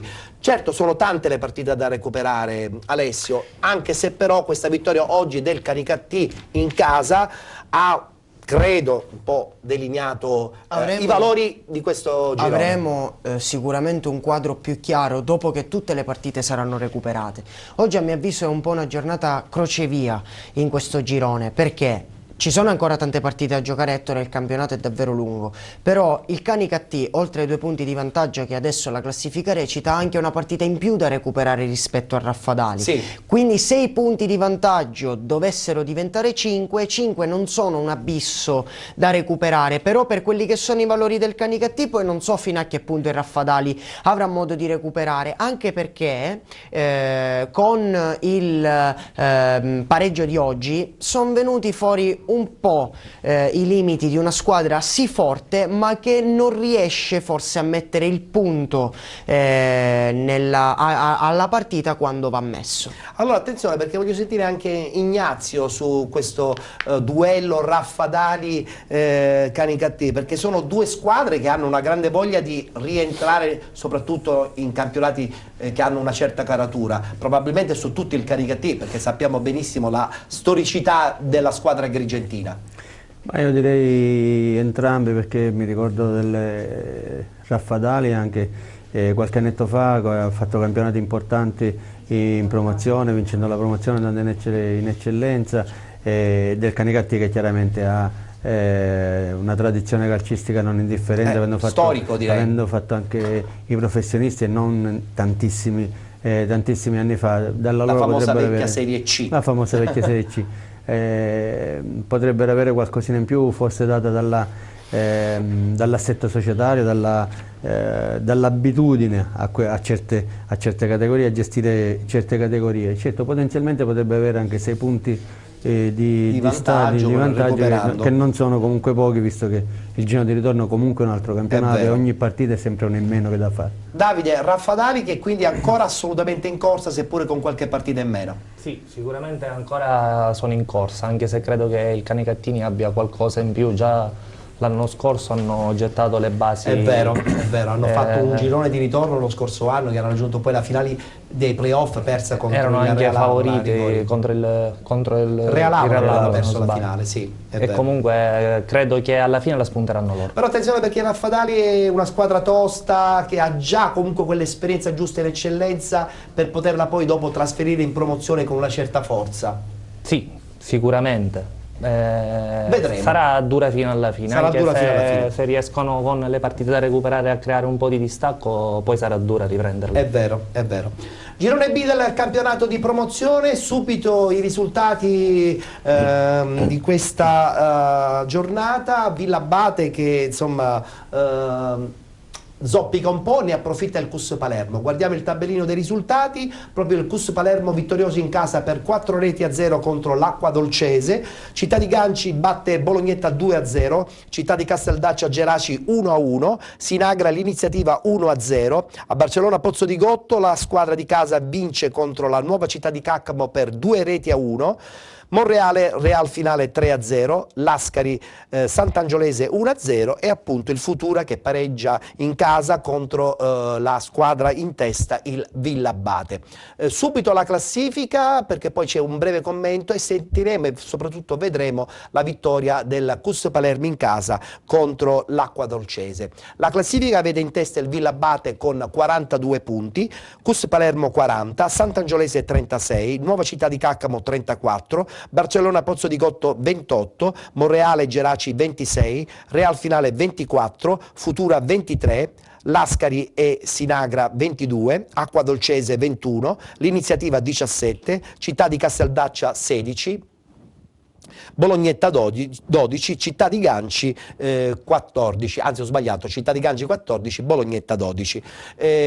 Alessio, a questo punto questo passo falso del Villabate inaspettato potrebbe far animare ancora di più la voglia del CUS Palermo di raggiungere la vetta di questo girone B del campionato di promozione. Allora Ettore, la scorsa settimana infatti avevo detto come il Villabate sì squadra veramente forte, ma non è quello schiacciasassi che vince tutte le partite, anche perché i campionati di promozione, in campionati di questo tipo, veramente di schiacciasassi come si deve ce ne sono pochi per motivi ovvi. Il Cus Palermo quindi accorcia ulteriormente in classifica, dovrà stare attento ora a mantenere questi 2 punti di distacco dal Villabate per mettere pressione psicologica alla capolista, perché come dico sempre è più facile essere secondi che primi, e poi quando si diventa primi il problema poi bisogna mantenerla, specie quando poi le giornate si riducono sempre di più. Attenzione a chi insegue, perché comunque se quelle di testa non sono irresistibili, dietro potrebbero approfittarne. Allora a questo punto vediamoci questa bella vittoria in casa del Cus Palermo contro l'Acqua Dolcese per 4-0. Il servizio è di Alessandro Castellese. Successo è 4-0 del Cus Palermo nella 19ª giornata del girone B di promozione contro l'Acqua Dolcese, una vittoria che arriva al momento giusto, quello di ingranare la marcia verso la fase conclusiva del campionato. Con le telecamere della Cus Palermo TV andiamo al sesto, Fileccia, grande prova la sua oggi, serve in profondità Arena che la mette al centro, Barone devia il pallone e Caronia ribadisce in rete, una grandissima prova, quella dell'attaccante esterno del Cus Palermo, grande trascinatore dei suoi con una prestazione ottima e sin dalle prime battute di questo match ha dato ampi segnali che sarebbe stato un pomeriggio vincente. Correnti serve in profondità Mercanti che si accentra al minuto 33, la sua botta non viene gestita al meglio e Di Franco la mette in rete con questa bomba, prima pensa di esultare con i compagni, poi si ricorda che Ferrara, il tecnico, si trova all'esterno del terreno di gioco causa squalifica, lo va a salutare festeggiando così il gol del 2-0. Caronia al 36esimo parte palla al piede, più veloce lui col pallone che gli avversari, ne semina un terzo, serve Mercanti, finta bellissima con l'esterno, palo rete, un gol eccezionale per il gesto atletico e tecnico di Caronia e poi la freddezza e la tecnica anche qui di Mercanti che viene festeggiato dai compagni, ma è un po' un gol che viene firmato a 2 e infatti tutti vanno anche a festeggiare Caronia, ragazzi, atleticamente e tecnicamente di almeno 2 categorie superiore. Grande occasione per l'Acqua Dolcese, l'unica del match, salva premuta e poi lancio sempre di Caronia che pesca Mercanti, la sua azione potrebbe spengersi verso il corner ma invece si accentra quel tanto che basta per metterla di esterno per il 4-0. Mercanti che va a festeggiare prima con Peppe Cicala a bordo campo e poi anche lui verso Ferrara, segno della compattezza e l'unione, l'atmosfera che si respira in questa famiglia che è il Cus Palermo. Secondo tempo Mercanti ci prova al quarto, poi Caronia che all'11esimo tenta l'ennesima prodezza del suo campionato con questa botta a giro e poi Amato anche lui al 23esimo ci prova, ma Barone anche in questo caso il classe 98 si comporta bene e poi Caronia che nel finale tenta anche qui la prodezza, sempre Barone. Una vittoria importante che tutta la squadra, la sezione e il tecnico dedica al direttore sportivo Dario Biondo. Torna presto Dario, ti aspettiamo in campo insieme a noi.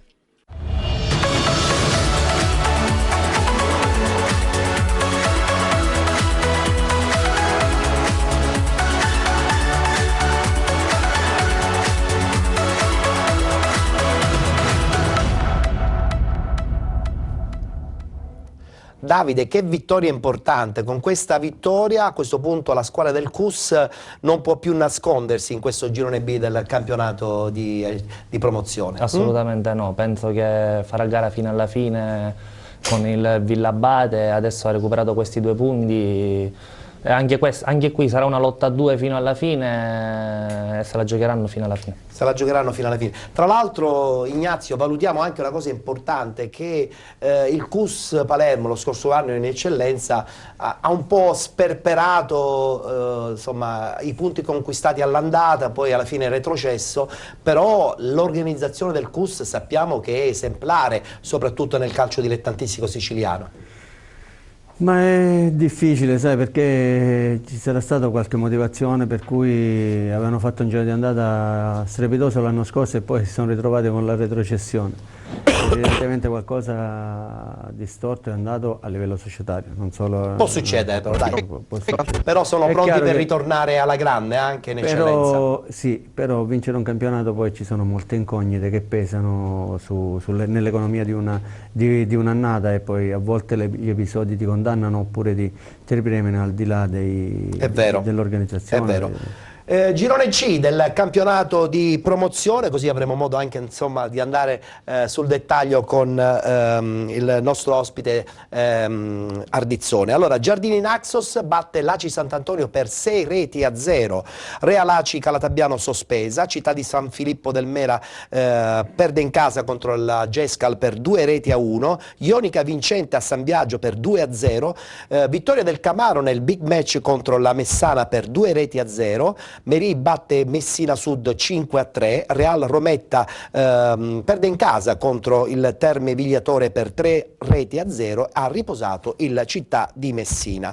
Allora, un girone molto importante, si è giocato il big match. Guardiamo intanto però prima la classifica, poi abbiamo subito il commento di Alessio e poi vedremo questa bella vittoria di questa capolista Camaro. In testa appunto il Camaro che si conferma con questa vittoria, anzi allunga in classifica, 45 punti, Ionica 38, il Messana che a questo punto scende di una posizione e occupa la terza piazza con 37 punti, Città di Messina 34, Terme Vigliatore 32, Real Aci 27, Calatabiano Città San Filippo del Mela 22, Merì 20, San Biagio 19, Gescal Giardini Naxos 18, Real Rometta 14, Messina Sud 13, Aci Sant'Antonio 2 punti, ricordando appunto che l'FC Messina, Forza Calcio Messina, si è ritirato, è stata esclusa dal campionato.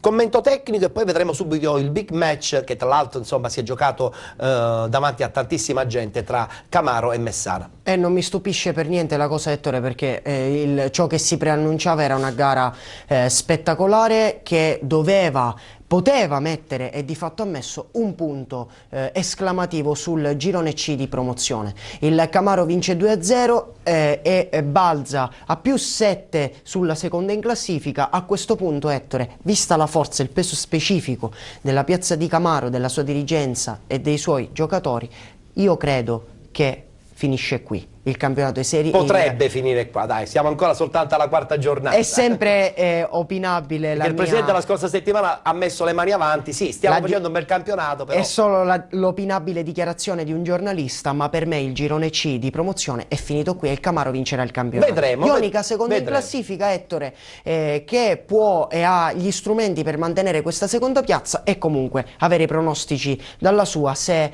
chiuderà per quanto riguarda i playoff, chiudendo in casa, giocando in casa appunto gli spareggi. Allora guardiamoci questo incontro tra il Camaro vincente contro il Messana, Camaro che si conferma al primo posto nel girone B del campionato, anzi no, nel girone C del campionato di promozione.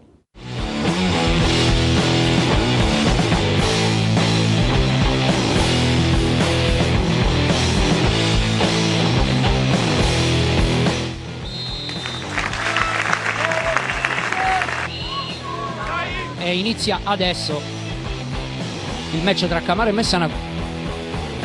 C'è Brancati che alza il pallone verso Buda la aggancia, anzi prova il tiro diretto con il sinistro, palla che resta al limite.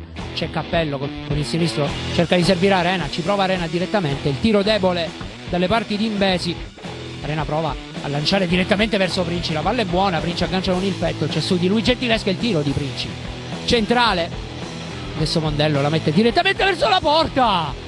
Mondello praticamente da 40 metri, c'è Morgante che se la giusta con il destro, prova a tirare, palla completamente fuori, la va Cardia, la palla a giro sul palo più lontano, esce veramente di un soffio, la finta di Cannoni, la palla lenta e centrale di Cardia direttamente dalle parti di San Matrice. Bonaffini che cerca di andarsene in velocità, Cappello, poi Frana addosso a Cardia, il calcio di Cardia, espulso il numero 8 al 29esimo, Frana su Cappello, fa correre l'arbitro, Cardia calcio ai danni di Cappello che era a terra fermo, e dà il via adesso per il secondo tempo del match tra Camaro e Messana. Pinocchio Munafò verso Princi, la sponda tra i due, prova Munafò con il destro, centrale, alla palla sul destro Princi, punta l'uomo, entra in aria, la mette in mezzo, la palla resta lì, c'è Mondello, il tiro Mondello! La sentenza non si passa al Marullo, Mondello va a segno per la 12ª volta in questo campionato e la apre lui come sempre al 6º, il Camaro in vantaggio con uno dei suoi bomber ed è un terzino ed è il numero 3 ed è Alberto Mondello. Esplode il Marullo, Mondello da bomber vero era in aria e con la punta del piede ha superato Imbesi, più veloce di tutti, col pallone che è rimasto lì con il traversone, dopo il traversone di Princi. Il numero 3, Mondello. Vediamo chi va a partire, forse Cannoni che prova con il destro, la palla messa fuori da San Matrice. C'è Brancati che riceve palla adesso, prova a crossare direttamente in aria, San Matrice non trova il pallone, la palla gli sfugge ma finisce in corner. C'è Morgante che addirittura prova a rimettere subito, ci riesce Angrisani e poi San Matrice riesce a toglierla, ma c'è posizione di fuorigioco. Princi e Munafo scambiano, Brigandì, la sponda per Munafo, la palla in profondità per Princi, posizione regolare in aria Princi che però viene rallentato da una pozzanghera. Corto per Brigandì, la sponda tra i due, Arena con il destro, para Imbesi e poi Brigandì! 2-0 Camaro, ma è fuori gioco al 35esimo. Munafo alza il pallone verso Paludetti che ha spazio davanti a sé, la palla sul destro, prova con il destro Paludetti, un gol impressionante al 40esimo, si sblocca Marco Paludetti, un destro incredibile, un altro Eurogol dopo quello dell'andata, stavolta al 40esimo, segna il 2-0, raddoppia il Camaro con Marco Paludetti che fa partire un siluro con il destro da fuori area che scavalca Imbesi e si insacca sotto la traversa al 40esimo. Camaro 2, Messana 0. C'è buon accorso che riesce a riconquistare il pallone e poi servire Cappello che entra in aria con la palla sul destro, Cappello fuori e finisce adesso il signor Toro, decreta la fine.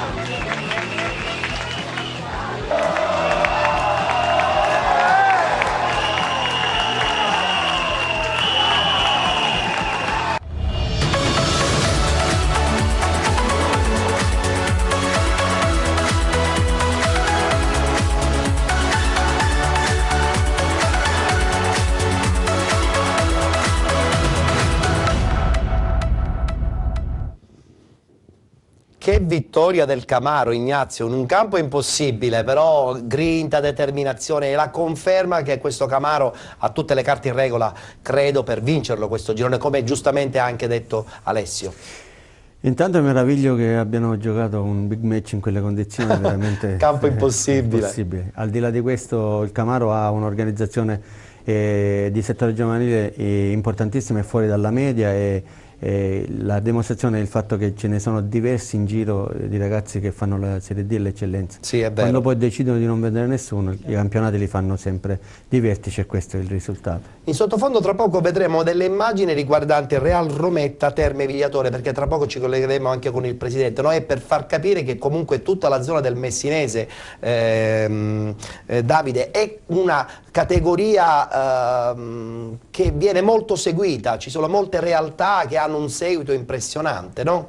Sì, ci sono tantissime squadre, ad esempio dove insomma tu sei Giardini Naxos, è tutto dire, no? Sì, il girone è quello, quindi sì, diciamo che ci sono tante realtà, anche se a volte in alcuni posti anziché fare più realtà conviene farne una in modo migliore. Cioè tu dici tanta dispersione, sì, no? Molte società potrebbero unirsi. A volte c'è troppa dispersione, magari unirsi e fare... Sarebbe meglio? Sì, un po' come fa il Camaro ha un'ottima organizzazione a livello societario e i frutti si vedono nel campionato. È vero.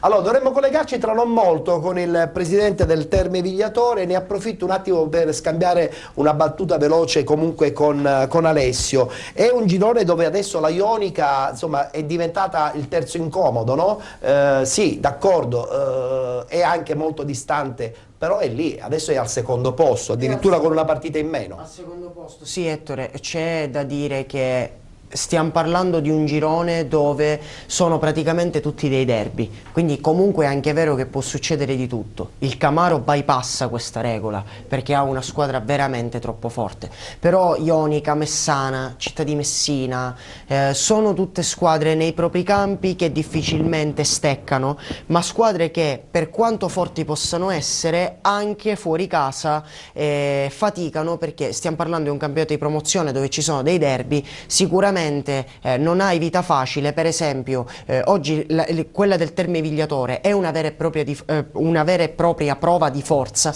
perché vincere 3-0 in casa al Real Rometta non è semplice. Una squadra che ha fame di punti in casa sempre ti mette in seria difficoltà.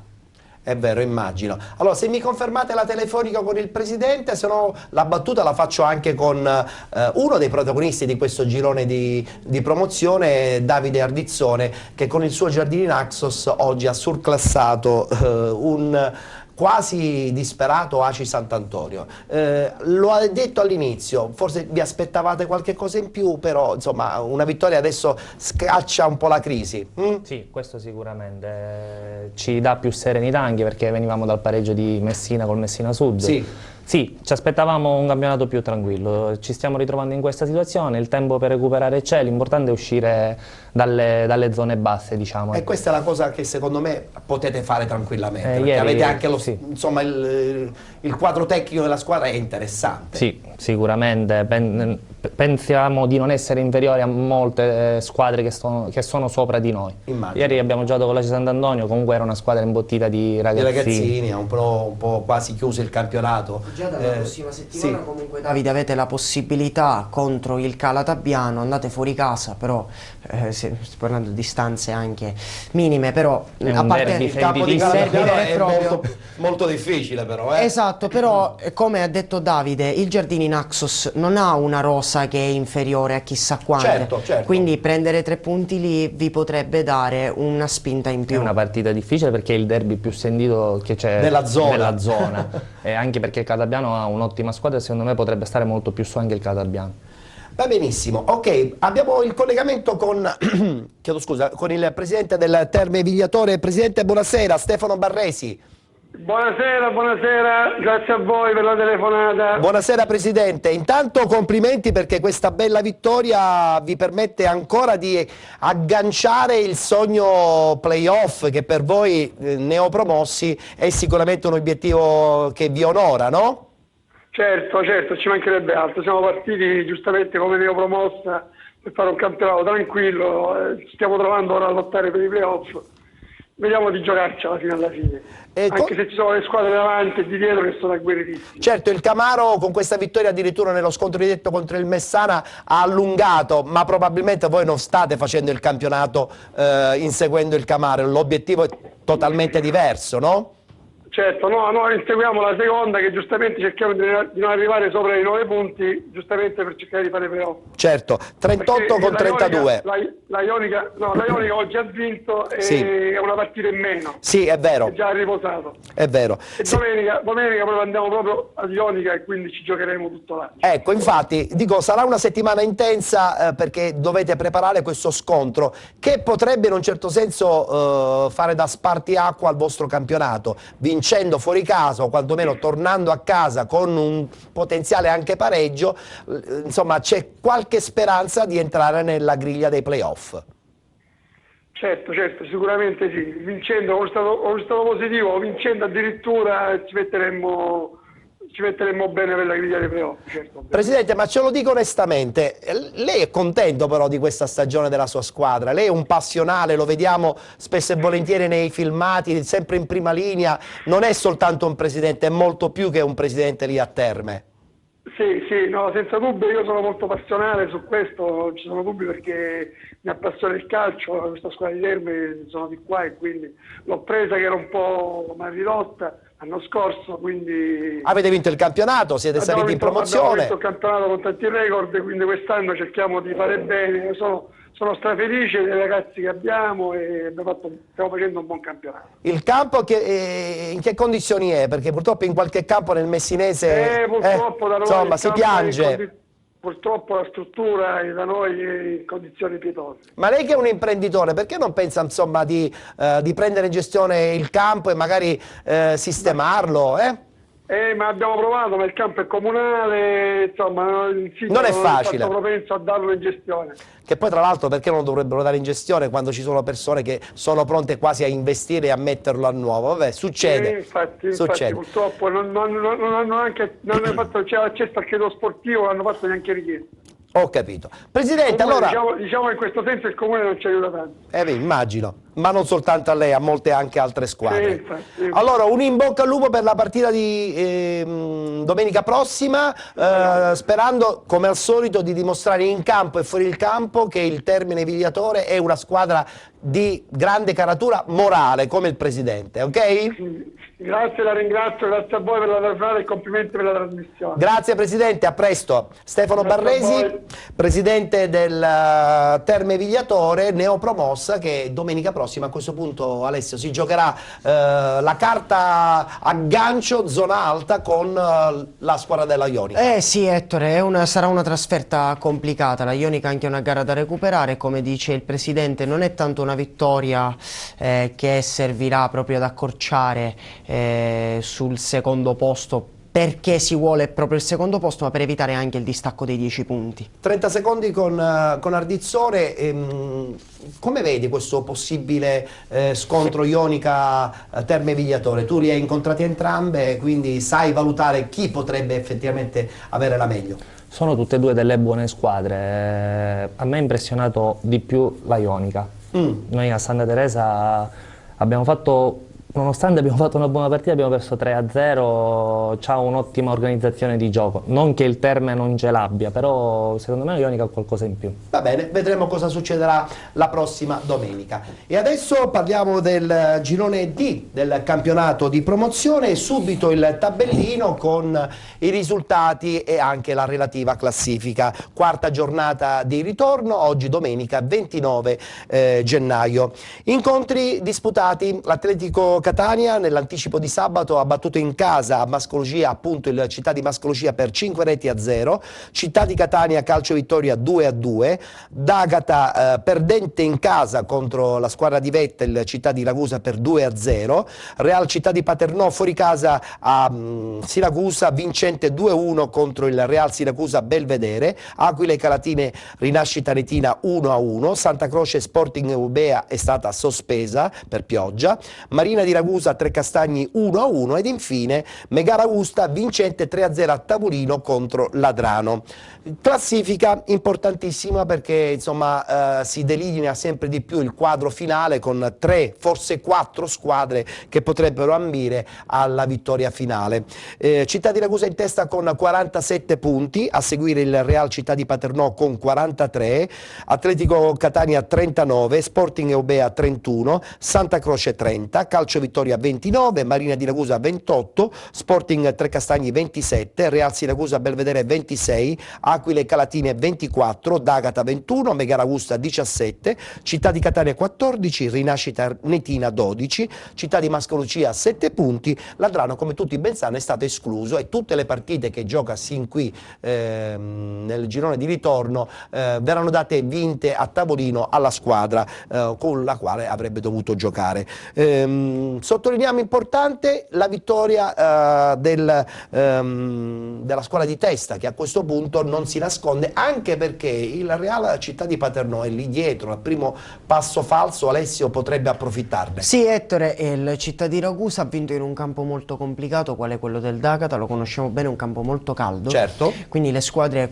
di qualunque caratura esse siano hanno difficoltà a tirar fuori i 3 punti. Il Città di Ragusa ci è riuscito con una grande partita. Real Città di Paternò, che vince 2-1 in trasferta, ha una gara da recuperare, quindi i 4 punti di distacco dalla vetta che la schermata ci ha proposto potrebbero ridursi a solo 1, quindi un campionato apertissimo. Per me è una lotta a 2, perché l'Atletico Catania secondo me potrebbe faticare ad inserirsi a seguire il ritmo di Città di Ragusa e Paternò.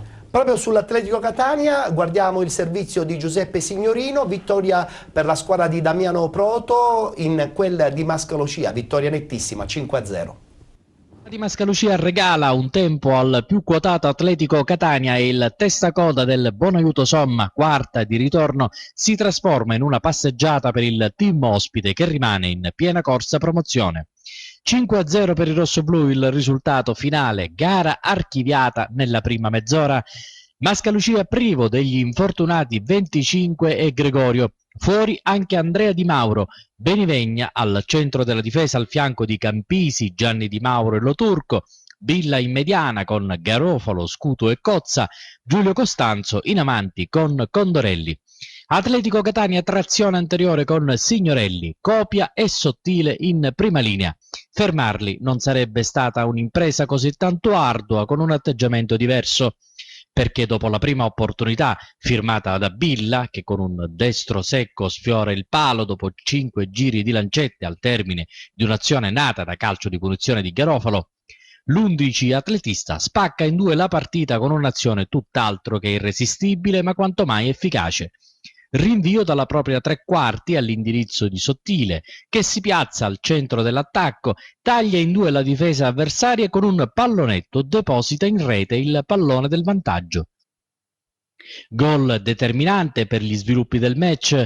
Atletico Catania già forte di suo ad alimentare il valore del successo, ci pensano però i biancazzurri di casa che offrono spazi comodi in area di rigore. Per Sottile è tempo di un altro pallonetto in uno spazio più ristretto rispetto al precedente, che vale il raddoppio. Poi a firmare il tris e Fascetto che ribadisce a rete una respinta della difesa sugli sviluppi di una punizione. Il poker porta ancora la firma di Massimo Sottile che realizza con una girata di destro. All'Atletico Catania non rimane che amministrare il punteggio. Il Mascalucia prova a salvare il salvabile. Billa e Garofalo si dannano l'anima a centrocampo per distribuire un pallone degno di nota, ma non c'è intesa con gli attaccanti che appaiono avulsi dal contesto di una partita che col passare dei minuti diventa sempre più fantasma. Piove sul bagnato, è proprio il caso di dirlo, per la squadra di Tricomi. Sotto la pioggia Gianni Di Mauro si fa male poco dopo la mezz'ora. Sulla corsia bassa di sinistra spazio a Furnari. Serio infortunio sull'altro fronte anche per l'atletista Vaccaro, costretto all'ambulanza durante l'intervallo. Nella ripresa, che inizia col cambio di uno spento Condorelli per il 99 Mirko Sirna, l'Atletico Catania si distende in contropiede e sfiora in diverse circostanze il gol, evitato solo per alcuni interventi determinanti di Spina. Il Mascalucia non va oltre la forza di volontà e, a giochi ormai fatti, perde anche Scuto, espulso con rosso diretto dall'arbitro Galiotto di Siracusa per qualche parola di troppo. Il neoentrato Bonnici poi indovina l'incrocio dei pali con un destro imprendibile 4 minuti oltre la mezz'ora e centra la manita. Rizzotto infine rileva lo stanco Billa tra i biancazzurri. Alla Bonaiuto Somma Mascalucia ancora una volta battuto. Per centrare almeno il miglior piazzamento play-out servirà un altro passo e questo l'augurio di società, squadra e staff tecnico che si è ritrovata, sconfitta a parte che poteva essere messa in preventivo, con un deciso passo indietro nel gioco e nel carattere rispetto alle 3 precedenti uscite e soprattutto rispetto all'ultima contro la capolista Ragusa.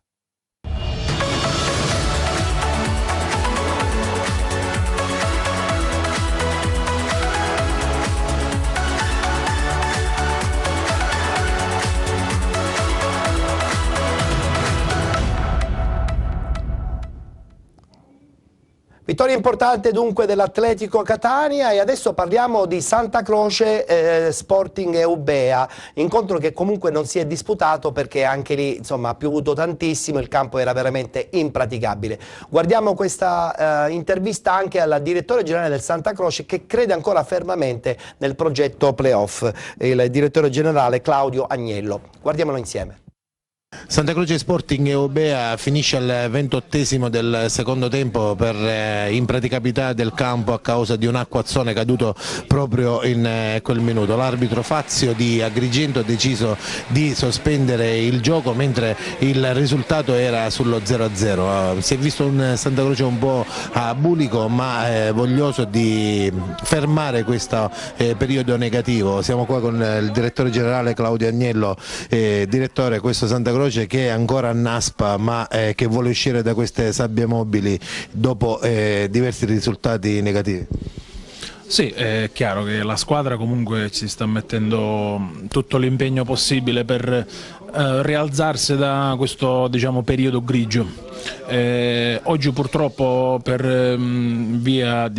causa di tanti motivi non abbiamo potuto assistere a una gara sotto l'aspetto tecnico, diciamo, trasparente, che le condizioni del campo, le condizioni meteo, insomma, hanno condizionato completamente la gara. L'arbitro ritengo che abbia fatto bene a sospendere l'incontro perché veramente non si riusciva più a poter giocare. Dispiace perché continuiamo a rinviare le partite per questi motivi meteo, diciamo, e da questo non possiamo tracciare un giudizio finale su quello che è in questo momento il percorso della squadra, che senz'altro fa capire di voler avere voglia e impegno per cercare di rialzarsi appunto da questo periodo negativo. Quindi il risultato del campo lo dobbiamo necessariamente rinviare quando ce ne sarà l'opportunità. Speriamo già a partire da mercoledì a Trecastagni, speriamo che il tempo ci dia una mano per poter iniziare e finire una partita. La squadra secondo me ha bisogno di giocare, ha bisogno del campo e quindi ci tuffiamo in queste partite che indipendentemente dall'avversario sono tutte difficili e contiamo quanto prima di poter riprendere a fare i 3 punti e vincere, che secondo me la squadra ne ha di bisogno.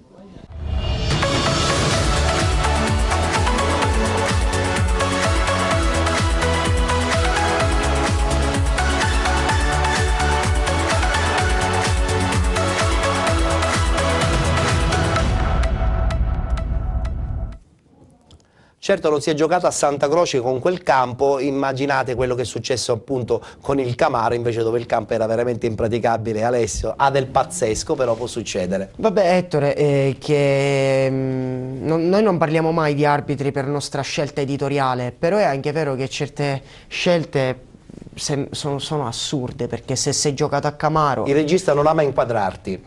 No vabbè, non fa niente, anche perché non ho un bell'aspetto oggi.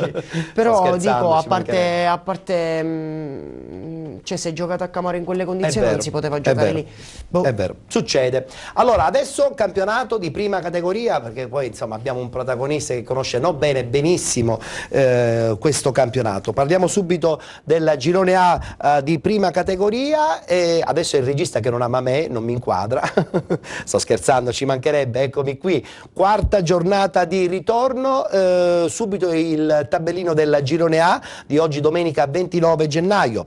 Fulgatore Balestrate 2-2, Empedoclina Città di Carini 5-1, Calcio Ribera 54 batte Città di Giuliana 6-1, Città di Cinisi batte Don Bosco Partinico Bortra 2-0, Strasatti batte Libertas Marsala 2-1, Nuova Sportiva del Golfo 4-0 contro il Real Unione ed infine Altofonte batte Sciacca SRLS per 2-0. In classifica in testa la Nuova Sportiva del Golfo con 43 punti, la schermata ci darà il quadro completo, eccola qui, Fulgatore e Altofonte 42, Sciacca 32, Calcio Ribera 54 con 29 punti, Balestrate 23, Empedoclina 22, Città di Cinisi 20, Città di Carini 17, Don Bosco Partinico Bortra 16 punti, Real Unione 13 insieme allo Strasatti, ed infine Libertas Marsala con 11 e il Città di Giuliana con 9 punti. Anche in questo girone parecchie partite da recuperare. recuperare. Alessio. Sì, Ettore, soprattutto quella della Nuova Sportiva del Golfo, che già sta in vetta a +1 sulla coppia di seconde, e con questa partita da recuperare potrebbe avere un distacco molto più ampio, che comunque non è sintomo di sigillo al campionato, ma darebbe un vantaggio quantomeno psicologico. Attenzione all'Altofonte, che da terzo in classifica a 36 punti è passata a 42 con la vittoria di oggi e i 3 punti della settimana nel recupero. Altofonte quindi che si inserisce, per me questo è Ettore è l'8-3, e mi sbilancio nel dire che potrebbero non esserci le semifinali, che si passi direttamente alla finale tra seconda e terza, perché il distacco è veramente considerevole. Vedremo cosa succederà le prossime domeniche. Adesso il girone D, lì vorrò anche sentire un attimo i nostri ospiti, perché sono squadre che secondo me sono abbastanza conosciute e possiamo già intuire quale potrebbe essere il risultato finale appunto di questo girone D. Guardiamo il tabellino dei risultati di oggi, quarta giornata di ritorno. Atletico Fiumefreddo che perde in casa con l'Atletico Messina 1-0, Sant'Alessio Libertas Acireal 1-1, Atletico Francavilla 3-0 con il Piedimonte Etneo, Paternese batte Robur 4-2, Pompei batte Russo Sebastiano 2-0, il derby tra lo Sporting Club Messina a favore della squadra messinese per 2-1 contro l'F24 di Messina, mentre invece il Città di Villafranca pareggia in casa con il Baldinisi Calcio. In classifica in testa ancora l'Atletico Fiumefreddo, seppur fermato in casa, con 40 punti, Paternese 37, Libertas Acireal 34, Baldinisi Calcio 27, Atletico Messina e Sporting Club Messina con 25 punti, Robur 24, Piedimonte Etneo 23, Russo Sebastiano 20, F24 Messina 18, Pompei 17, Sant'Alessio 12, Città di Villafranca 10 ed infine l'Atletico Francavilla con 6 punti. Da notare anche parecchie partite da recuperare. Alessio e poi subito i nostri ospiti. Sì, l'Atletico Fiumefreddo era riuscito questa settimana ad andare a fare un passettino in avanti vincendo nel recupero, ma questa settimana il Tonfo Casalingo lo ha costretto a rimanere a +3 sulla Paternese, che con una partita in meno ha la possibilità di agganciare, quindi qui Ettore assoluta bagarre per quanto riguarda il primo posto, in attesa della Libertas Acireal che potrebbe inserirsi. Atletico Fiumefreddo in testa, perde in casa. Ignazio, in 30 secondi possiamo dire che è soltanto una battuta d'arresto e che comunque il Fiumefreddo è veramente la squadra più forte del girone? Ma io in periodo precampionato abbiamo fatto un amichevole con la Paternese. Com'è andata? Abbiamo vinto noi, ma è un'ottima squadra. Ti è piaciuta? Mi è piaciuta, sì. L'Atletico Fiumefreddo è un'ottima squadra. Io invece, prima di dire che il Fiumefreddo abbia qualcosina in più, aspetterei qualche settimana. Addirittura. Secondo me sì. Sei concorde con questa idea di Ignazio? Sinceramente no. Io penso che il Fiumefreddo abbia qualcosa in più, oltre che un allenatore preparato, anche un organico maggiore rispetto a singolarmente parlando. Una sconfitta oggi non pregiudica. Secondo me è stato tutto hanno perso su un autogol, se non sbaglio. Sì. Secondo me è stata una parentesi, poi il campo lo dirà, giusto? Assolutamente, vedremo cosa succederà, perché poi ci sarà anche lo scontro diretto e quindi si valuterà per bene il tutto. Abbiamo gli ultimi 2 gironi di prima categoria, con la presenza tra l'altro in studio anche di Ignazio Refice che ci parlerà del Ciclope Bronte, ma ci fermiamo perché abbiamo l'ultimo stacco pubblicitario. Rimanete con Penalty, tra poco di nuovo insieme.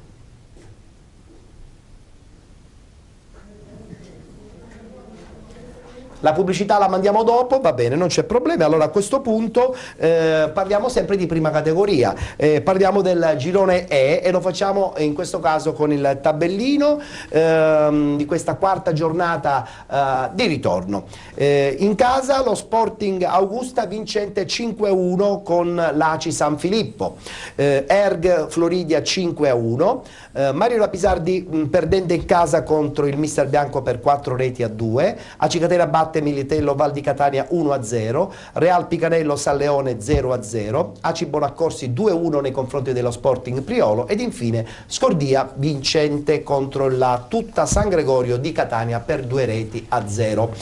La classifica a questo punto: lo Sporting Augusta in testa con 42 punti, credo che sia veramente quasi raggiungibile ormai, anche se l'Erg vincendo oggi non molla la presa. al secondo posto con 37 punti, Floridia 35, AC Catena 32, San Leone 29, Sporting Priolo 28, Mister Bianco 27, AC San Filippo 19, AC Bonaccorsi 18, Scordia 16, tutta San Gregorio di Catania 15, Real Picanello 13, Militello Val di Catania 12 ed infine Mario Rapisardi con 4 punti. Alessio, dacci un quadro perché insomma io credo che ormai lo Sporting Augusta abbia mezzo piede volendo in promozione, anche se non amo mai insomma essere così definito ancora a metà di stagione. Lo Sporting Augusta ha il merito di essere più cinica delle altre e chiudere i discorsi con ampio anticipo. In più lì sotto sembrano tirarsi punti a vicenda e quindi lo Sporting Catania vincendo accumula vantaggio. A me quella che lascia più basito, Ettore, è la vittoria dell'Erg sul Floridia, non tanto perché l'Erg non sia superiore al Floridia, ma seconda contro terza, una partita finisce 5-1 e un po' mi lascia basito. Forse il Floridia ha un po' beccato una giornata negativa. Complimenti all'Erg che comunque si candida ad essere l'anti-Sporting. Benissimo, e adesso parliamo del girone G del campionato di prima categoria. Anche questo è un girone molto ingarbugliato, perché il Mister Bianco, sappiamo tutti, è stato allestito per vincerlo questo girone, esatto. G di prima categoria, ma soprattutto c'è il Motta Sant'Anastasia che non molla. Allora Ignazio, adesso guardiamo i risultati, siete protagonisti anche voi di questo girone, vedo che il nostro regista si è innamorato di te. Vabbè, sto scherzando, ci mancherebbe. Vediamo un attimo i risultati, poi abbiamo anche il nostro ospite di Bronte che ci potrà dare un quadro ancora più completo.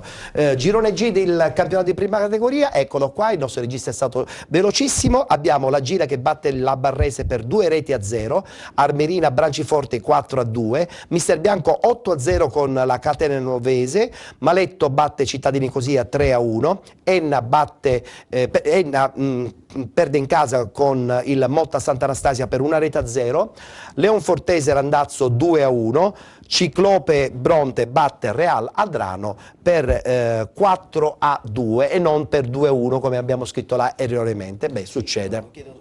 Chiedo venia nella preparazione delle scherbate, c'è sempre un po' di Ettore e bagar per il primo posto. Io vorrei sentire la voce dei protagonisti. Allora, perché... guarda, noi facciamo una cosa, nel frattempo mandiamo in onda il servizio del Bronte, okay. Così poi dopo abbiamo modo di parlarne anche con Ignazio e avremo anche modo di intervistare sia Sant'Angelo che è l'allenatore del Real Adrano, ma anche e soprattutto Catania che è l'allenatore del Ciclope Bronte. Quindi guardiamo la partita vincente della squadra brontese. Mi dicono di aspettare, abbiamo qualche problema, allora la battuta la facciamo a Ignazio. Ignazio, ma questo Bronte a questo punto non si può più nascondere, anche se però Mister Bianco, ma Motta Sant'Anastasia sono lì che ancora diranno la loro.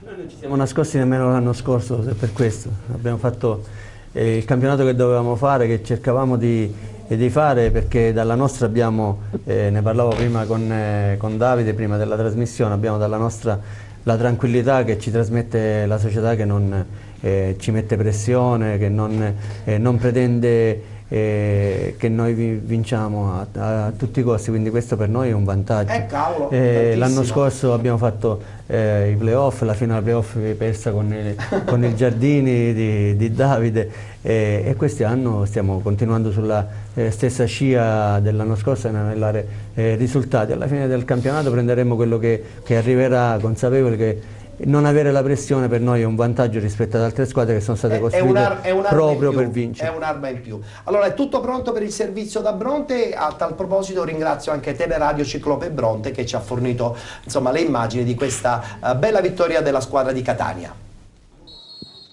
Ecco che inizia adesso questa importante partita appunto tra Ciclope Bronte e Real Adrano. La brillantezza che aveva avuto la stagione scorsa, quando era riuscito ad arrivare alle semifinali playoff, perse proprio contro Bronte. Palla messa nel 7 da Cortese che il portiere Carciola non riesce a toccare e Real Adrano inaspettatamente in vantaggio. Serie di batti e ribatti che favoriscono un giocatore dell'Adrano e Corvace riesce a realizzare lo 0-2 il giocatore dell'Adrano riesce ad intercettare il pallone, ma Scafidi recupera, mette una palla in mezzo dove c'è ancora Gianluca Catania, ancora serie di batti e ribatti, e poi Ruffino trova l'angolo giusto al 42esimo su un'attrazione d'attacco, sovrapposizione di Scafidi che riceve palla, in questo momento entra in aria Scafidi, si libera benissimo girandosi di due avversari, palla in mezzo e rete di Gianluca Catania, bellissima azione nel tempo di recupero di Gianluca Catania. Una stagione tranquilla per l'Adrano, che l'anno scorso era arrivato proprio ai playoff, in cui fu eliminato dal Bronte proprio su questo campo con una sconfitta per 3-0.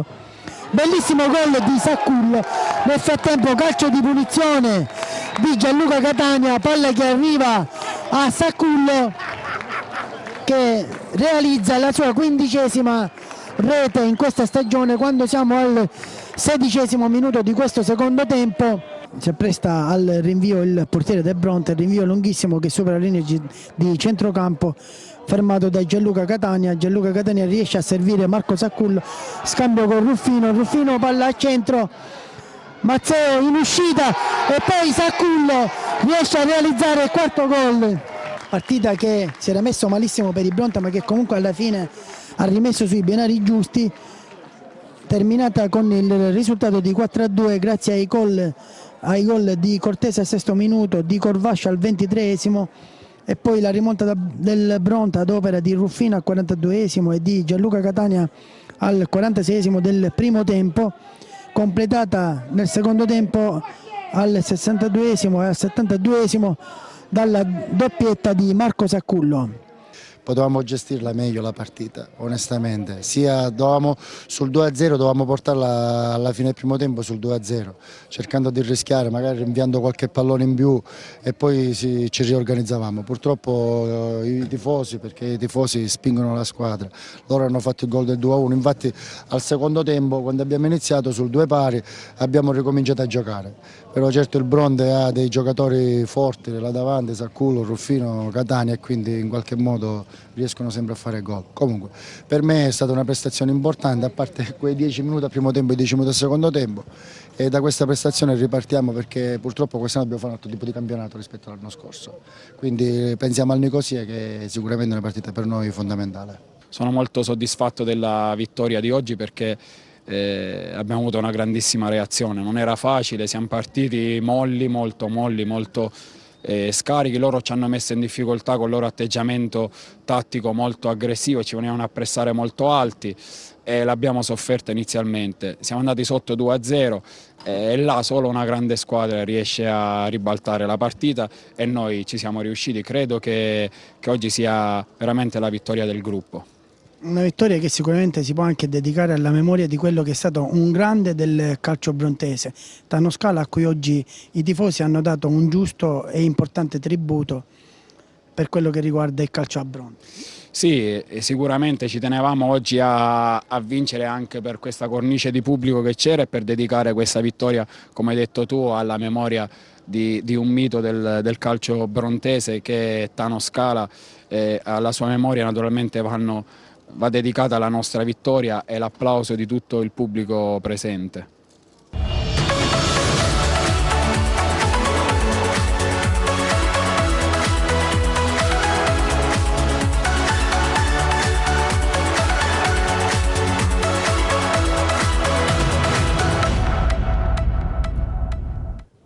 Siamo in chiusura, 30 secondi con Ignazio, un ricordo per Tano Scala, che è stato veramente un nome importante del calcio brontese. Era importante ieri la vittoria, al di là del vantaggio che ci portava in classifica, anche perché i tifosi, il gruppo di tifosi sono dati un'organizzazione, ci seguono sempre anche in trasferta ed era importante soprattutto per loro vincere la partita a tutti i costi. La motivazione è stata molto forte e alla fine siamo riusciti a regalare questa grande emozione a tutto il gruppo di tifosi, ma soprattutto anche a noi che ci tenevamo veramente. Un saluto a tutti i tifosi di Bronte, in bocca al lupo per la stagione, in bocca al lupo anche a Ignazio Refice, grazie per essere stato con noi qui a Penalty. Grazie a voi. Il saluto va anche a Davide Ardizzone, bomber di razza, ma cerchiamo di salvarlo questo Giardini, d'altra parte l'anno scorso lo hai trascinato in promozione, è giusto che quest'anno insomma raccogli ulteriori successi in questa bella piazza tradizionale di Giardini Naxos.